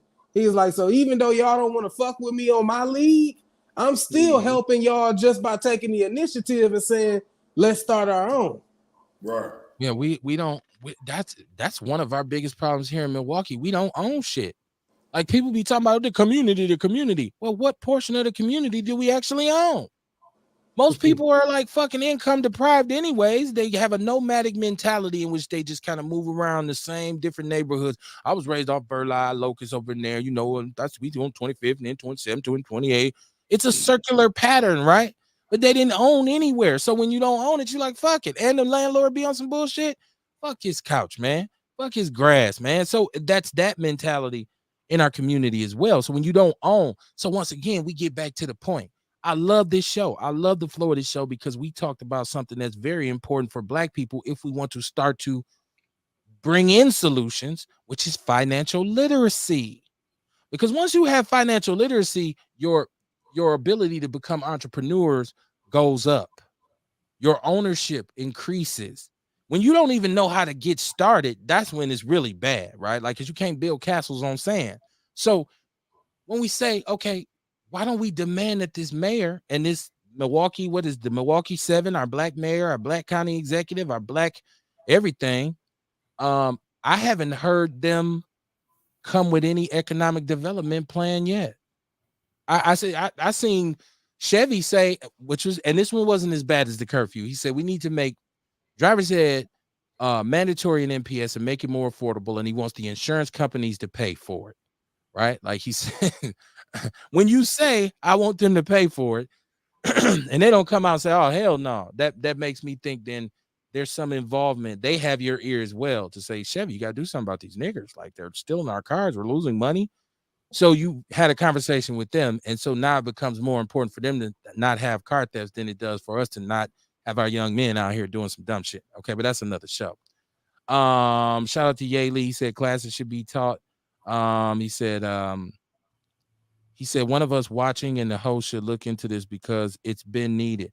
Man, we talk about this on Outlaw Radio all the time. We talk about black economics. We talk about, and Kamar's an entrepreneur. Rail is an entrepreneur to a certain degree. I dib and dabble, right? When I see fit, but I'm a working man. I work. But I've learned the lesson of financial literacy just over the past 10, 12 years. I remember years back when I first got a little money, had a little real estate, had a couple good jobs. The first thing I bought was a Cadillac. It was the first thing I bought. I'm not gonna even front. Like them young boys say, I ain't gonna hold you. I went to John the jeweler.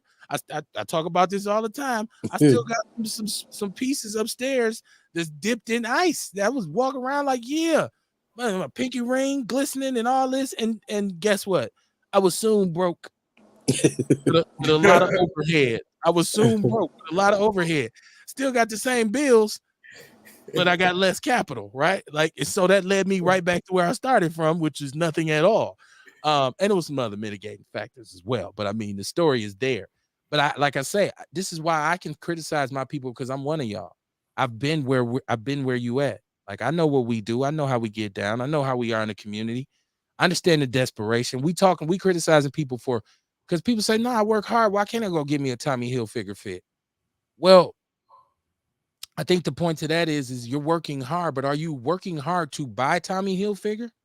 Because if that's your only kind of thing, then you got a limited perspective. If you work and save and say, Kev, I worked, I stacked, I made sure my business was straight, my child support was caught up, my credit was good, got my house got me a house, and you don't got to have a house, but whatever you possess it, and you taking care of it, keeping it current. And you say, so I went and bought me a Tommy fit. I'd be like, that's what's up, man. It's okay to treat yourself. But I think when you get to a certain stage, you also start to look at that shit as like monkey shit too. Like, what the fuck would I be walking around with a big ass iced out anchor around my neck for? Why do I need a gold plated AK-47 emblem on my chain? You can't go into no business meeting with the 4-finger ring with the grill in and up in there talking about, yeah, man, you know what I'm saying? Unless you a high power rapper who got it, you bringing $10-12 million to invest. The average person in our community with that median income of $29,500 in the black community, you ain't got enough money for the grill. So what do? You buy knockoffs. And it makes you look even more silly because somebody who has a real one busts you out like, that ain't even no real Gucci belt. Tell me, look on the back and show me that serial number. And I ain't got to prove shit to you because you have no serial number. So he said, this knowledge needs to be given to youth. It definitely does. It definitely does. People present day stuff and people preserve them. I definitely think we need to go into the schools and really get in tune with our youngsters. We say this all the time. We don't take an active role in most of us don't even know what curriculum our kids are taking in school, right? Like most of us don't. You don't even know. I think you got math or something. I don't know. That's how you get to 3rd, 4th grade and you can't read and your parent don't know. Right? Because they just fire and forget. I just dropped your ass off. I was just tired of fucking with you. I got weed to smoke. So I go take your ass to school for a couple hours and shit. And so right, it's playtime, right? For grown folks, right? Like, yay, weed and shit. Now some people say bullshit, I gotta go to work. Respect to you. That too. But just like what you were saying earlier though about how That's just another way, like we was talking about the music program and people. The average child that go to school is around their peers probably twice as long in a day than they are around their parent. So it don't matter what direction and guidance their parent is giving, if as soon as they go to school, they around a bunch of peers that ain't shit, or you know what I'm saying, energy is contagious. So if it's a group of six and four of them is latchkey, not well, I don't know if latchkey kids still exist, but if but if four of them got that mentality like fuck adults, they don't care about us anyway, this, that, and the third. Even though your child coming home to a 2-parent household, ain't got to worry about none of that shit. They about to take on that energy and that demeanor just to fit in with the people they call their friends, So that go back to what you were saying earlier, because these kids are getting programmed on so many levels. It's really hard to expect the immediate change because it's damn near like quicksand or trying to put a blazing ass fire out with a Dixie cup, because they getting hit from so many angles. Our kids their minds being stole in so many angles, and then we gotta go to work and make a living for ourselves, and then maybe have their attention between 4 p.m. and 9 p.m. before it's time for them to go to bed. I think you have to understand that as a parent, there's no 100% effective strategy to parenting. No parent can look at you and say, I've been the perfect parent. I know my kids won't. I know my kids didn't. You don't know what your kids right. worked in the school system, and I worked in social services long enough to see how your kids act when your ass ain't there, right? And you might be surprised, right? Yeah, you ever heard the story about the parent who get the parent-teacher conference and she came there because she said, I need to talk to my son's teacher about this kid in his class named Tommy. And she get there and she say, well, this Tommy is a terror. My son comes home every day and tells me how Tommy is fighting in the class. Tommy's cussing the teacher out. Tommy's throwing books. Tommy's doing all this stuff. I need to see what's going on with this Tommy because I want my son taking out this class. And then the teacher look at her and say, your son is the Tommy. Yeah, who's doing that shit? What are you talking about? It ain't no damn Tommy in here. It's Lil Lorante. But then you also got parents that ain't never been in any kind of PTA, no kind of conference. The only time they is a parent is when it's time to get into some bullshit. You know what I'm saying? Like they don't go up to school for anything else but to see the child who done jumped their kid or something. So, we dealing with all kind of personalities and energies that it's hard to pinpoint one exact problem because there's so many problems that can be addressed or need to be addressed. I think that if we demand some economic development, if we remove some of the desperation, if we say to this mayor and all these black officials, say, man, don't come to us with no more promises. Don't come to us with no more programs that ain't gonna contribute to us becoming having a stronger presence in the workforce. Now, here's the problem, because we had this conversation last week. Will they go and get the jobs? Because I'm going to be honest, there's jobs out here, especially if you're a young man. There's because there's some shit I'm too old to do now. I'm not gonna be in no factory working on no line or in no warehouse moving no boxes. That's the thing, man. If that's what you do, what you can do, and your back can hold up, you better get that money because it beats two hots in a cot. I tell you that much. That paycheck and that consistency is gonna pay dividends for you long term, right? Because I don't know if a lot of y'all know ain't no pension in the dope game. There's no medical insurance. You don't get no. You go to the doctor when you an old dope dealer, you ain't got no insurance. They say sit your balling ass down out there. Man, you don't know who I am. I used to have millions of dollars, but now your ass ain't got no insurance. Sit your ass out there right now. So once again, it's about creating understanding amongst our youngsters. Now, I said this because I wanted to talk about this before we get off. I seen Shannon Sharp. Y'all know Shannon Sharp has been very vocal about everything in our community. Shannon Sharp has reinvented himself as a major media figure, right? Like he's all entrenched in what we in the conversation. Come to find out last week, they done caught his ass up. Shannon Sharp ain't never dated none but white women. Hey man, you could look at him and tell that. Like it's always like, you know what I mean? You could just tell it's him. How could you tell that, Kamar, by looking at it? I don't know, man, because like he just ain't never been that tight. He went to an I ain't never seen Shannon Sharp just saying nothing about our community. Well, no, he's been Maybe very. I'm just not in the loop, but I just never seen him like that. Like even years ago when he was more in the forefront, I ain't never seen nothing about him. Like it wasn't nothing about him that just seemed black to me.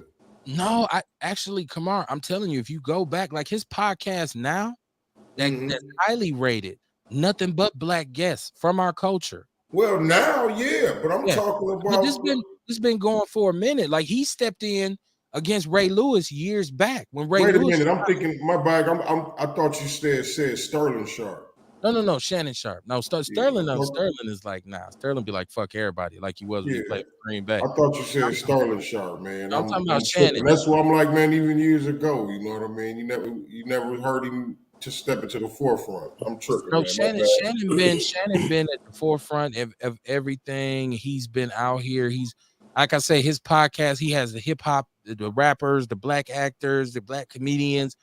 You entrenched in black culture, and then they look at like 19 pictures of you over the last 5 years, and it's all blonde hair, blue-eyed white women. And he said, I could date who I want. Well, okay.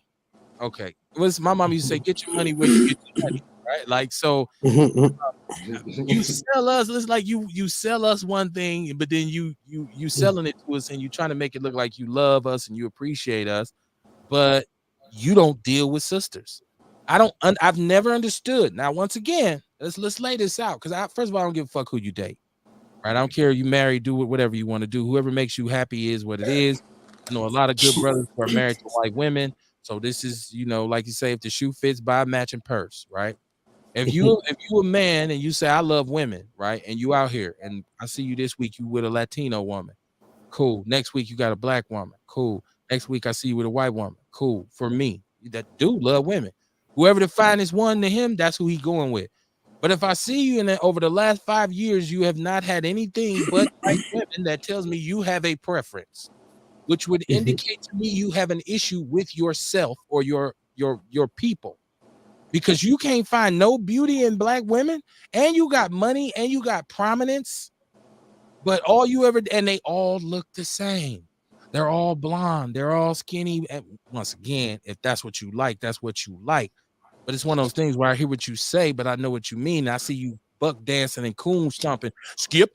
I got my Henny and my black and my vanilla blunt and all this. Like, hey. And I'm saying, I think we have to remember too, man. You know what I mean? People are the way they are by what they done went through. We don't know the type of women he done dealt with. Once again, I'm talking about his patterns. I mean, you know what I mean? Like maybe his personal relationship with his mother was horrible. You know what I'm saying? It could be some kind of trauma that could have him like that, right? Shout out to Shabak. And then I got a question though. Like if a brother dated all white women his whole life, could he not help the black community? Would he? No, I'm asking, can he not? Can he? Well, like, is he not allowed to help the community? I think you can absolutely help the community. As bad off as our community is, we welcome everybody. We don't give a fuck what color your girl is. So it shouldn't even. But I will say this, but it says a lot about your perception, though, if you've never dated a black woman and you are a black man. And I say this just like this because I make this point all the time. Anytime we try to exercise solidarity, it becomes a bad thing, right? So if we say no, we should, as black men, we should date black women and black women should date us. People say, oh, that's racist. You shouldn't say that. But Italian men say it to Italian women. Asian men say it to Asian women. Latino men say it to, they don't want you dating. Now, do some of them cross the fence? Of course, 100% rule is in effect. We know that nothing is 100% true about anybody. But what I'm saying is, if a black man stands up and says, no, don't dilute the gene pool. Let's build black legacies. Let's have black women and black men together in the community. Let's be strong for each other. They say you wrong. If you got all white women your whole life and that's all you ever dated, then you have to be open with your people about that. Then you have to say to black women when you go do something like, look, I've never really been attracted. Like y'all ain't really my thing, but I want to help y'all. You know what they gonna say? Hey, for me, ain't nothing. For me, there's no woman higher than a black woman, right? Okay. But at the same time, I'm not finna worry about how somebody else feel about the black woman or how somebody else feel about any woman. Cause see, I don't care about how nobody feel about me. That's true. Well, we know that. You See don't what give. I'm saying? It's all about how I feel. Is you know what I mean? We gotta understand. Like we get too worried about what other people think, what other people would you know what I mean? What their morals are, and you know what I mean?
We back.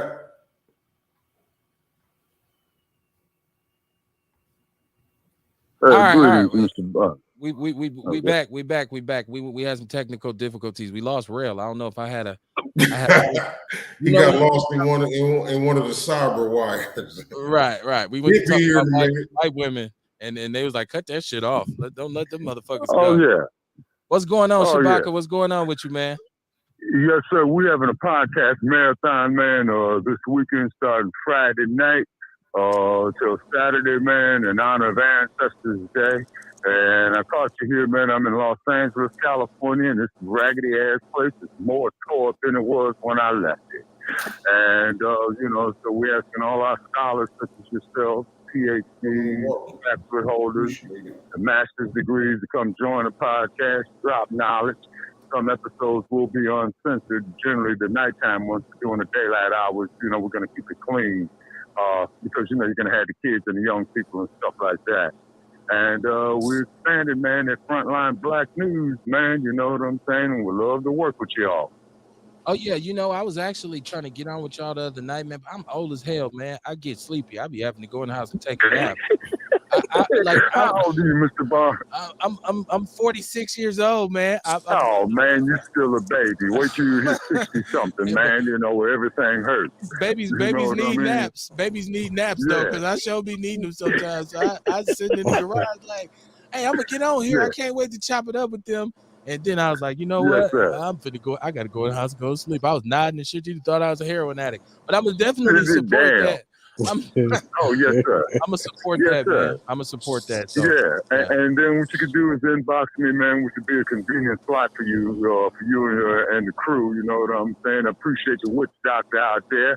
You know what I'm saying? Checking you all out. And shout out there to Miss Courtney and the rest of your crew there. Coming out of the mill, and I'm coming to you from Angel Town, and you got more damn devils in this fucking place than a little bit. Are we uncensored tonight? We always uncensored. This Outlaw Radio. Yes, sir. Yes, sir. Oh, that's right. Love the name. You know what I'm saying? So therefore, man, I've also been going through the city of Compton, California, since I've been here in Los Angeles. And of course, as we all know, this is where Serena Williams is from, and where Mr. Williams, they made a movie about him with Will Smith playing King Richard. And just to show you some irony out here, man, just to show you how really screwed up how they got their wires twisted, you got a park called Irvin Magic Johnson Park in Compton, California, but I don't see not one damn basketball court on there. Wow. Oh, yeah. Oh, yeah, most definitely. And then, of course, us over at Frontline Black News with the revolutionary agenda, Shabaka's Black Experience in hand. Definitely check us on StreamYard every Saturday night, so get with Brother Che on that. He runs that, you know what I mean? And I'm trying to get reconfigured because I've been on a sabbatical for about a month and a half. Had some business in Los Angeles I had to tend to. So that is winding down. We're going to get back off in the saddle. And yes, sir, we are looking for sponsors. We are looking for educators to come in, host their own shows. And you're more than welcome to do such as well, too, Mr. Barnes and your crew. You know what I mean? Yeah, and, we're gonna have you know, to get with y'all. We're gonna have to get with y'all. We're gonna have to put it on oh, everybody's indeed, calendar. indeed. Yeah. Yes, sir, indeed. You know, because these 60+ years, man, is catching up with me. I just had a solar return in the last week of May, man, and I'm feeling every damn bit of the days, man. It ain't nothing nice. Take care of yourselves while you're young. Get your Epsom salt. Banged up, messed up ligaments and muscles and bones from your athletic days or what have you, or when you're younger. Soak off in some Epsom salt, you know what I'm saying, for a couple hours, but, you know, read it to see exactly what ailments that you have, because you got some for arthritis, you got some just for muscle pain and what have you. You know, so be selective of the ones that you get and just sit back, man, off in the jacuzzi for a couple of hours, man, and, you know, and make sure you got the towel up there behind your head so you don't fall off in the bathtub. Yeah, ask me how I know. You know what I mean? Shout out to Shay, man. Shout out to Shay. He's normally on here. He and yes, sir. Yes, sir. He and his lady, they're normally on. They're normally on with us. So we definitely gonna hold you down, man. I'm gonna get the crew. We gonna get together one night. We gonna all loke up in my back. We say we gonna posse up, and we gonna yes, sir. we gonna come that we gonna come in there and support y'all on that thing. Hey, man, appreciate that there, Mr. Barnes. Very much so. Very much so. So, man, inbox me, man, on the like page on Facebook, man, with Shabaka's Black Experience Enhanced. You could also follow me on Twitter at Shabaka capital EXP. You know, and then a couple of months back, I just came off of a 30-day suspension from Facebook and what have you, man. But the more they ban us, that just tells me what y'all in the tree. You know what I mean? If you wanted to sell, have it banned. You know what I mean? Right. And in Los Angeles, man, you know, our people all twisted up. But I'll be elaborating on that more on the podcast this weekend. So please join us, man, and definitely appreciate y'all's support and allowing us to come on your platform. No problem, man. Power to the people, man. Always. My brother. Okay. Yes, sir. Y'all have a nice night. Okay. Thank you, sir. Shout out to Shabaka, man. I've been on there before. We've had a lot of good conversations, man.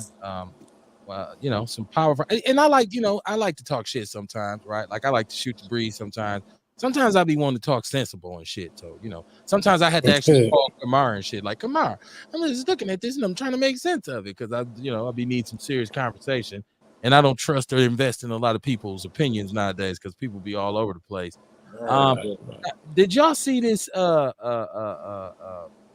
this shooting at the funeral in Racine where 7 people got shot? Like I should have talked about it earlier in the show, but it's just kind of, I'm looking at it like, man, I don't, it's crazy, man. It's crazy.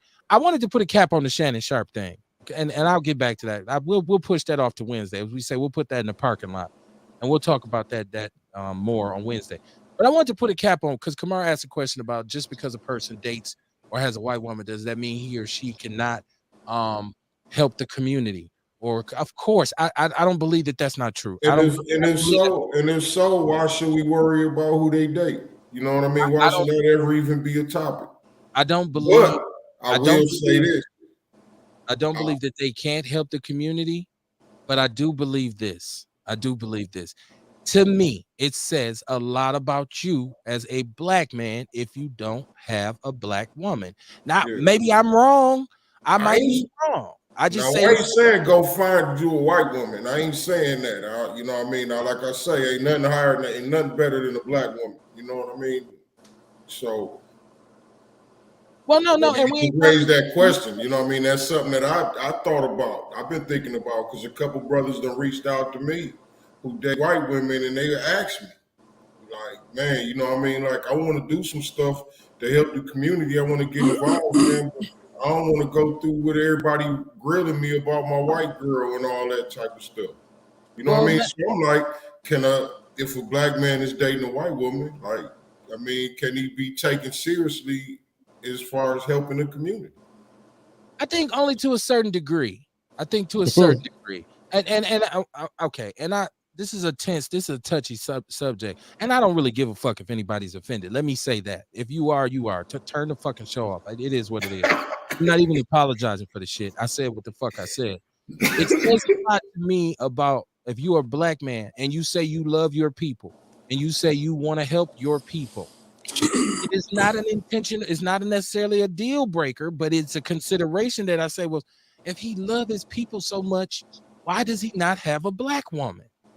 Right? And that's me. So it might not bother other people, but here's the deal.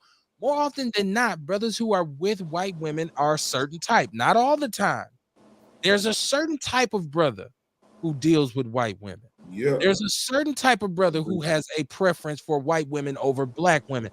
I went to school in North Dakota, right? So let that be the and I wasn't celibate. I'm here to tell you, I wasn't celibate that time when I was up there, the time I spent up there. So once again, it is about the preference. It is about the inability, the incompatibility to the point, because first of all, you gotta understand people are people. Right? Like, so when you say, well, I can't date a black woman because she ain't shit and I can't have no money with her. That's not true at all. You can't say, well, black woman, you can't go nowhere. She won't let you have nothing. That's not true at all. When black women say black men don't know how to treat black women, that's not true at all. So what your thing is, well, I'm gonna go to a higher level and I'm gonna get me a white woman, because in your mind, you think that white women don't mistreat their men or white men don't mistreat their women. So in essence, you think white ice is colder. I have a problem with those brothers, right? I don't have a problem with any brother who dates a white woman. Like I said, I got plenty close friends who are married to white women. Think it could also be like trauma from colonization. It could be. You know what I mean? The slavery thing. I just said you said it earlier. If a motherfucker got 4 or 5 murder cases and somebody say, well, somebody come up dead and you say, did you shoot him? You can't say, how the fuck you gonna ask me? Because you got 4 or 5, you know, and kill him. So if a dude has 6, 7, 5, 6 white women in a row and you never see him with a black woman, then you say, you don't like black women, do you? He can't be like, why you gonna say that? Motherfucker, because I've never seen you with a black woman. Like, it's me. It's my opinion. The opinions expressed on Outlaw Radio are solely those of the motherfucker that said it. Know who to be mad at, right? Like, know who to be mad at. I feel like we should start borrowing their methodology. That's where I'm at with it. I feel like because white men, like, no, we want our women. We marry our women. It's out of the norm for them to get with one of us, even though I know it's some black dudes. Some black dudes who say, no, I married a black woman. It's fine. I know that exists, but for the most part, they want to be with their women. Right. I feel like within every race, within every race, okay, you got every man. I feel like the most compatible is a woman in that race because they understand what that man is going through and vice versa. They understand best. Right. I mean, I've lost a couple friends because of my opinion on interracial dating. Well, mostly I lost their wives, right? As a friend, like, because then he get told he can't kick it with me no more because of my opinion. But I think I should be allowed as a black man to say, hey, man, do your best to get a black woman. You know, black women are a great thing for a black man. And especially if you get 2 people who are on the same level, it's a great thing. So I'm going to say that. I feel like I should be able to say that without somebody saying, you're racist. What do you mean? Oh, I don't see color. I can't stand black people who say they can't see color. I'm sorry. If y'all out there, I just, come on, I got to give He's nuts. black and you can't see color. I'm sorry. That's my personal opinion. Now I got to talk to the hippie on this because I know you love them all, Rel. So what you think about that? Oh, man, you know me, I look at it like this. First off, the black woman is God to me, and I'm here to serve and guide and lead and all that good shit there. But for what the next nigga do, I don't give a fuck. Like, I look at it like it might have been his fucking location. He might have been in Iowa or some shit, and that's all he had to pick from. Or he could have been a street nigga who that might have been his bottom bitch. So when he got out the game, shit, that's the bitch that held him down the best. This who I'm fucking with. I don't fuck with her color. I fuck with her loyalty. You know what I'm saying? So I try to look at shit objective. Like, I mean, I hear what you're saying though, and I hear a lot of people say that black men should fuck with black women because they're the only ones that can empathize and sympathize with the struggle. But then again, that on another flip side of that shit, that kind of sounds like trauma bonding. You know what I'm saying? Like say these was two fucking art majors and they fell in love over a fucking Picasso picture or some shit. I don't know. Like when you like to me, there's levels to this shit. Like, and to me, that's still that survival lower level shit where we gotta fuck with only these people because we gotta ensure the survival of our race. I look at it like this: the quickest way to end racism, although I've never dabbled outside of my shit, the quickest way to end racism is everybody start fucking everybody. Because once you have a child with a black person, that person is black. I don't give a fuck if it's a nigga fucking a white woman or a black woman getting fucked. What the child gonna come out beige and it's gonna be black. I mean, I ain't gonna say it's gonna come out beige and shit, but You said the solution is everybody just start fucking everybody. yeah, man, you can't ask me shit. That's the solution to everything. Mushrooms and fucking. Like everybody gonna love everybody, man. This dude said mushrooms and fucking. Listen, I thought that was a good point you made about the trauma bonding. And I'm not one who says get with a black woman because only she can understand your trauma. I'm saying get with a black woman that you're compatible with because it's a beautiful thing for us to be together and to be on one accord. It don't really got nothing to do with because you can sing Negro spirituals and I can too.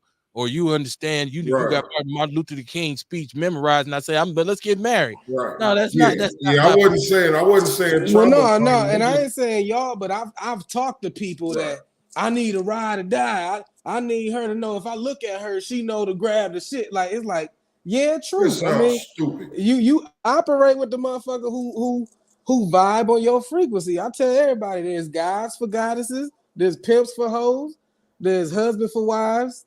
And then there's pastors for every woman in between. but you vibe with the people on your frequency. If you're gonna live a certain kind of lifestyle, fuck with the person who rock with that lifestyle the best. Yeah.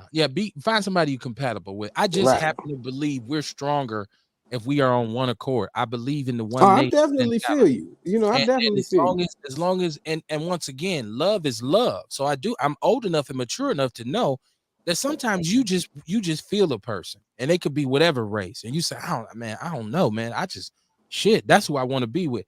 Totally fine. Totally. That's a great thing.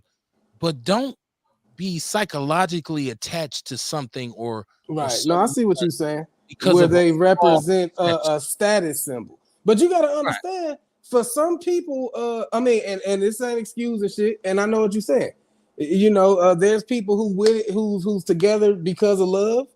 There's people who's together because this nigga felt it was a come up. You know what I'm saying?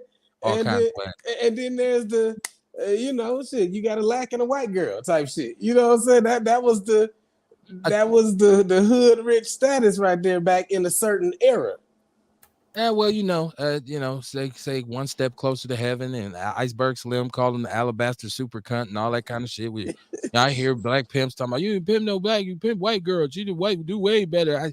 I hear all the crutches, right? All the psychological crushes. And the moral of the story is, man, get with who you want to get with. Now, but I will say this: if it comes to you coming to like trying to directly appeal to my people, then now perception does matter. Now what people think about you does matter, right? Like so, and I know Kamar always says he don't give a fuck what nobody think about him, but to a certain degree. That's where I'm going because what you do, because everybody's levels to this shit, man. You know what I mean? Everything is levels. What you do, we all got battles we gotta fight, man. What you do, Kamar, in the community, there has to be a certain perception of you. You can't sell herbs and detoxes and then sell powder at night. Right. Because people are gonna be like, oh, that motherfucker, he ain't what he say he is. So it does matter what people think about you. So when it comes to Shannon Sharpe, I'm side-eyeing him now. Now I'm looking at him because anything he presents, I say, well, shit, you come down here and play in the fields with the niggas all day and then go back up to the big house and go to sleep with Miss Becky. Like it makes me question your affiliation once again. I wonder if you're complicit. I wonder what level of complicitness you have. right? How will you allow yourself to be used and utilized as something that's counterproductive for us? And I don't even trust dudes. Just because you got a black wife don't mean I'm gonna trust your ass either. So I know some dudes with some black wives that's corrupt as fuck too. So once again, the 100% rule applies. Nothing is 100% true about any individual or any group of people. But I ain't fucking with you though. There's So an old Chris Rock joke where I think is it Bigger Blacker, where he was saying the most militant black man you will ever find it's an old is black man. Is an old black man, but he married to a white woman. You Right. know, and then even though I'm gonna get you sucker, you remember Clarence Williams III? They played the Brady Bunch when his kids came out. And when she was reading that poem and stuff, it's a hilarious scene. But Okay. like I said, it is what it is. Right. Once again, I think you just got to find who you happy with, but be transparent. Like instead of I date who I want to date, that was one way to say it. Instead of saying, "Well, I can see how y'all would think of me in a certain way," seeing this, and I'm a media personality, so I can understand the scrutiny. I have nothing against black women. My mom was a black woman. My grandmother was a black woman, but it just so happened that my last few relationships with white women. You say, "Well, I don't owe them that." Well, then we don't owe you no view. And we don't owe you watching because we watch you talk about everybody else shit all the time. But when it comes to your shit, you be like, I ain't got to tell them nothing. You tell every goddamn thing else. So what the fuck we talking about here? Man, I want to thank y'all for jumping with us tonight, man. It's 9:30. This shit creeps up on you so fast, man. The show goes so fast. That just means we was on one. We did have a technical issue in the middle of the show, but I think it's fine. The show's archived. Go to our YouTube page. Subscribe to our YouTube page. God damn, our numbers is paltry. I'm still strategizing. I got some kind of things in my head what I'm trying to do to boost that up a little bit. But we appreciate wherever whatever level you support us on. So thank you for tuning in. We'll be back Wednesday. I'll be on the Big Black Sports Show. And we'll be back Wednesday. Kamar, you got anything between 9 Wednesday that people need to know? Like maybe you're gonna be on something tomorrow or Wednesday? Yeah, man, we starting up Alice's Garden tomorrow. That's Okay. fly Alice's as hell. Garden, the market's down at the garden. We starting up tomorrow, man. So you know what I mean? Every Tuesday from here on through August, I believe, we'll be down at the garden. And Okay. then on Wednesdays, we'll be at we starting the market at the table, the vocational center I was just talking about on 53rd and Capitol. Oh, okay. Big things. Big Yeah, things. so you know what I mean? Two things going on with the Coogee Chocolate Co-op. Okay. Well, I know you got them books in the store now. You talked about your placement last week. How that's going for you? Oh man, it's going good. Here, matter of fact, let me show people what to look for when they go to so 12 Steps to Becoming Your Own Dope is now available at the Honeybee Sage Wellness Apothecary on 91st in Lisbon, as well as Personality in the Silver Mill. I think the Silver Mill Plaza on Titonia, Yeah. Floors. Yeah. So those two places you can find it. Then also I'm Shout starting out to to Brother put Earl. man, cool as ever. Every time I go there, man, I end up there 30 minutes just politicking and shit. But I'm starting to put more content on TikTok so y'all can follow me on there. Higher Frequency, HIGHERFREAKUENCY. Just trying to help us get our mind right.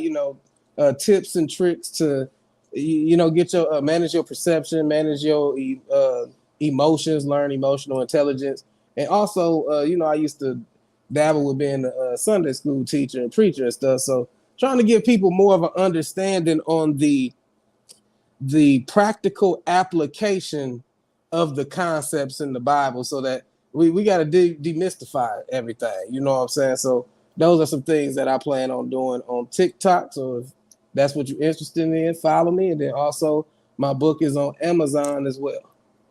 That's right, man. Holla at your boy, man. Support your boy. Listen, more often than not, you're going to hear me talk about black people being with black people, being for black people, being responsible for black people. If it means something to us, then that's the way we have to operate. And we need to get over the fact that we'll be isolated or ostracized because we express how much we love each other and how much we love being who we are. More often than not, they want to dilute us. They want to keep us confused. They want to keep us separated and against each other, which is why we wholeheartedly believe in intentional solidarity. You hear me talk about it all the time. Even though it doesn't necessarily exist, it's still a concept that I embrace, right? So when I say I think the black man should be with a black woman, it shouldn't be no big deal, even if you don't have a black woman. It shouldn't be no big deal. If the shoe fits, buy a matching purse, right? When I say that we bear a lot of responsibility for what goes on in our community, it absolutely is what it is. Either you're part of the problem or you're part of the solution. And you have to understand that. But it's never too late to straighten yourself out. So if you are a part of the problem and you look and say, damn, I'm really not contributing here. Right now, I'm a detriment. You can turn that shit around. And there's a lot of prosperity in peace and tranquility. There's a lot of profitability in peace and tranquility, because if you ever been out of focus, you don't understand. I mean, you understand more what it's like to be in focus. So if you ever been lost and confused and not knew which way to go or how you want to go about it, then all of a sudden you got some clarity and some direction. You say, woo, shit, I'm a bad motherfucker. Nah, it ain't nothing I can't do. And when we get to that point, then we'll be more successful. In the meantime and in between time, there has to be some economic straightening in our community, right? I keep telling you, there's a difference between the way you think and process information if you're poor as opposed to when you have some money. Now, some people say too much money and how your thinking and your decision making all fucked up. That's true too. Too much of anything is bad, right? And too little of anything ain't enough. We already know that, right? I think Baby Drew said a little ain't enough and a lot too much, right? Yeah. Touch it, right? So we'll be back heroes. tonight, man. We want y'all to know, like Kamar says, everybody has a role. Find your role and play it. Be good at it. Do what you got to do. Just stay out of other people's business. Have some integrity. Don't make what you want infringe upon somebody else's rights to live the life that they want to. So just because you have a white woman doesn't mean I'm gonna ride down on you. Let's jump, dude, because he got a white girl. No, because at the end of the day, it's on you. I don't have to sleep with her, right? Because you might look at me and say, look at him with the old black girl. You know, I feel kind of good about it, but you might not like it, man. We have to understand there's a whole bunch of different sides to the story, but it's only one truth. And most of us want to skirt that truth or dilute that truth or dissect that truth instead of just facing up to it and accepting it for what it is. And that's why I always say, I never let anybody define me or tell me who or what I am, because although I may have done some of the things they said I've did, I'm not who they say I am. I will see y'all tomorrow night, man. Peace and love from Outlaw Radio, Northside Stand Up, Capitol Drive, and Atkinson. Y'all be safe. Peace. So.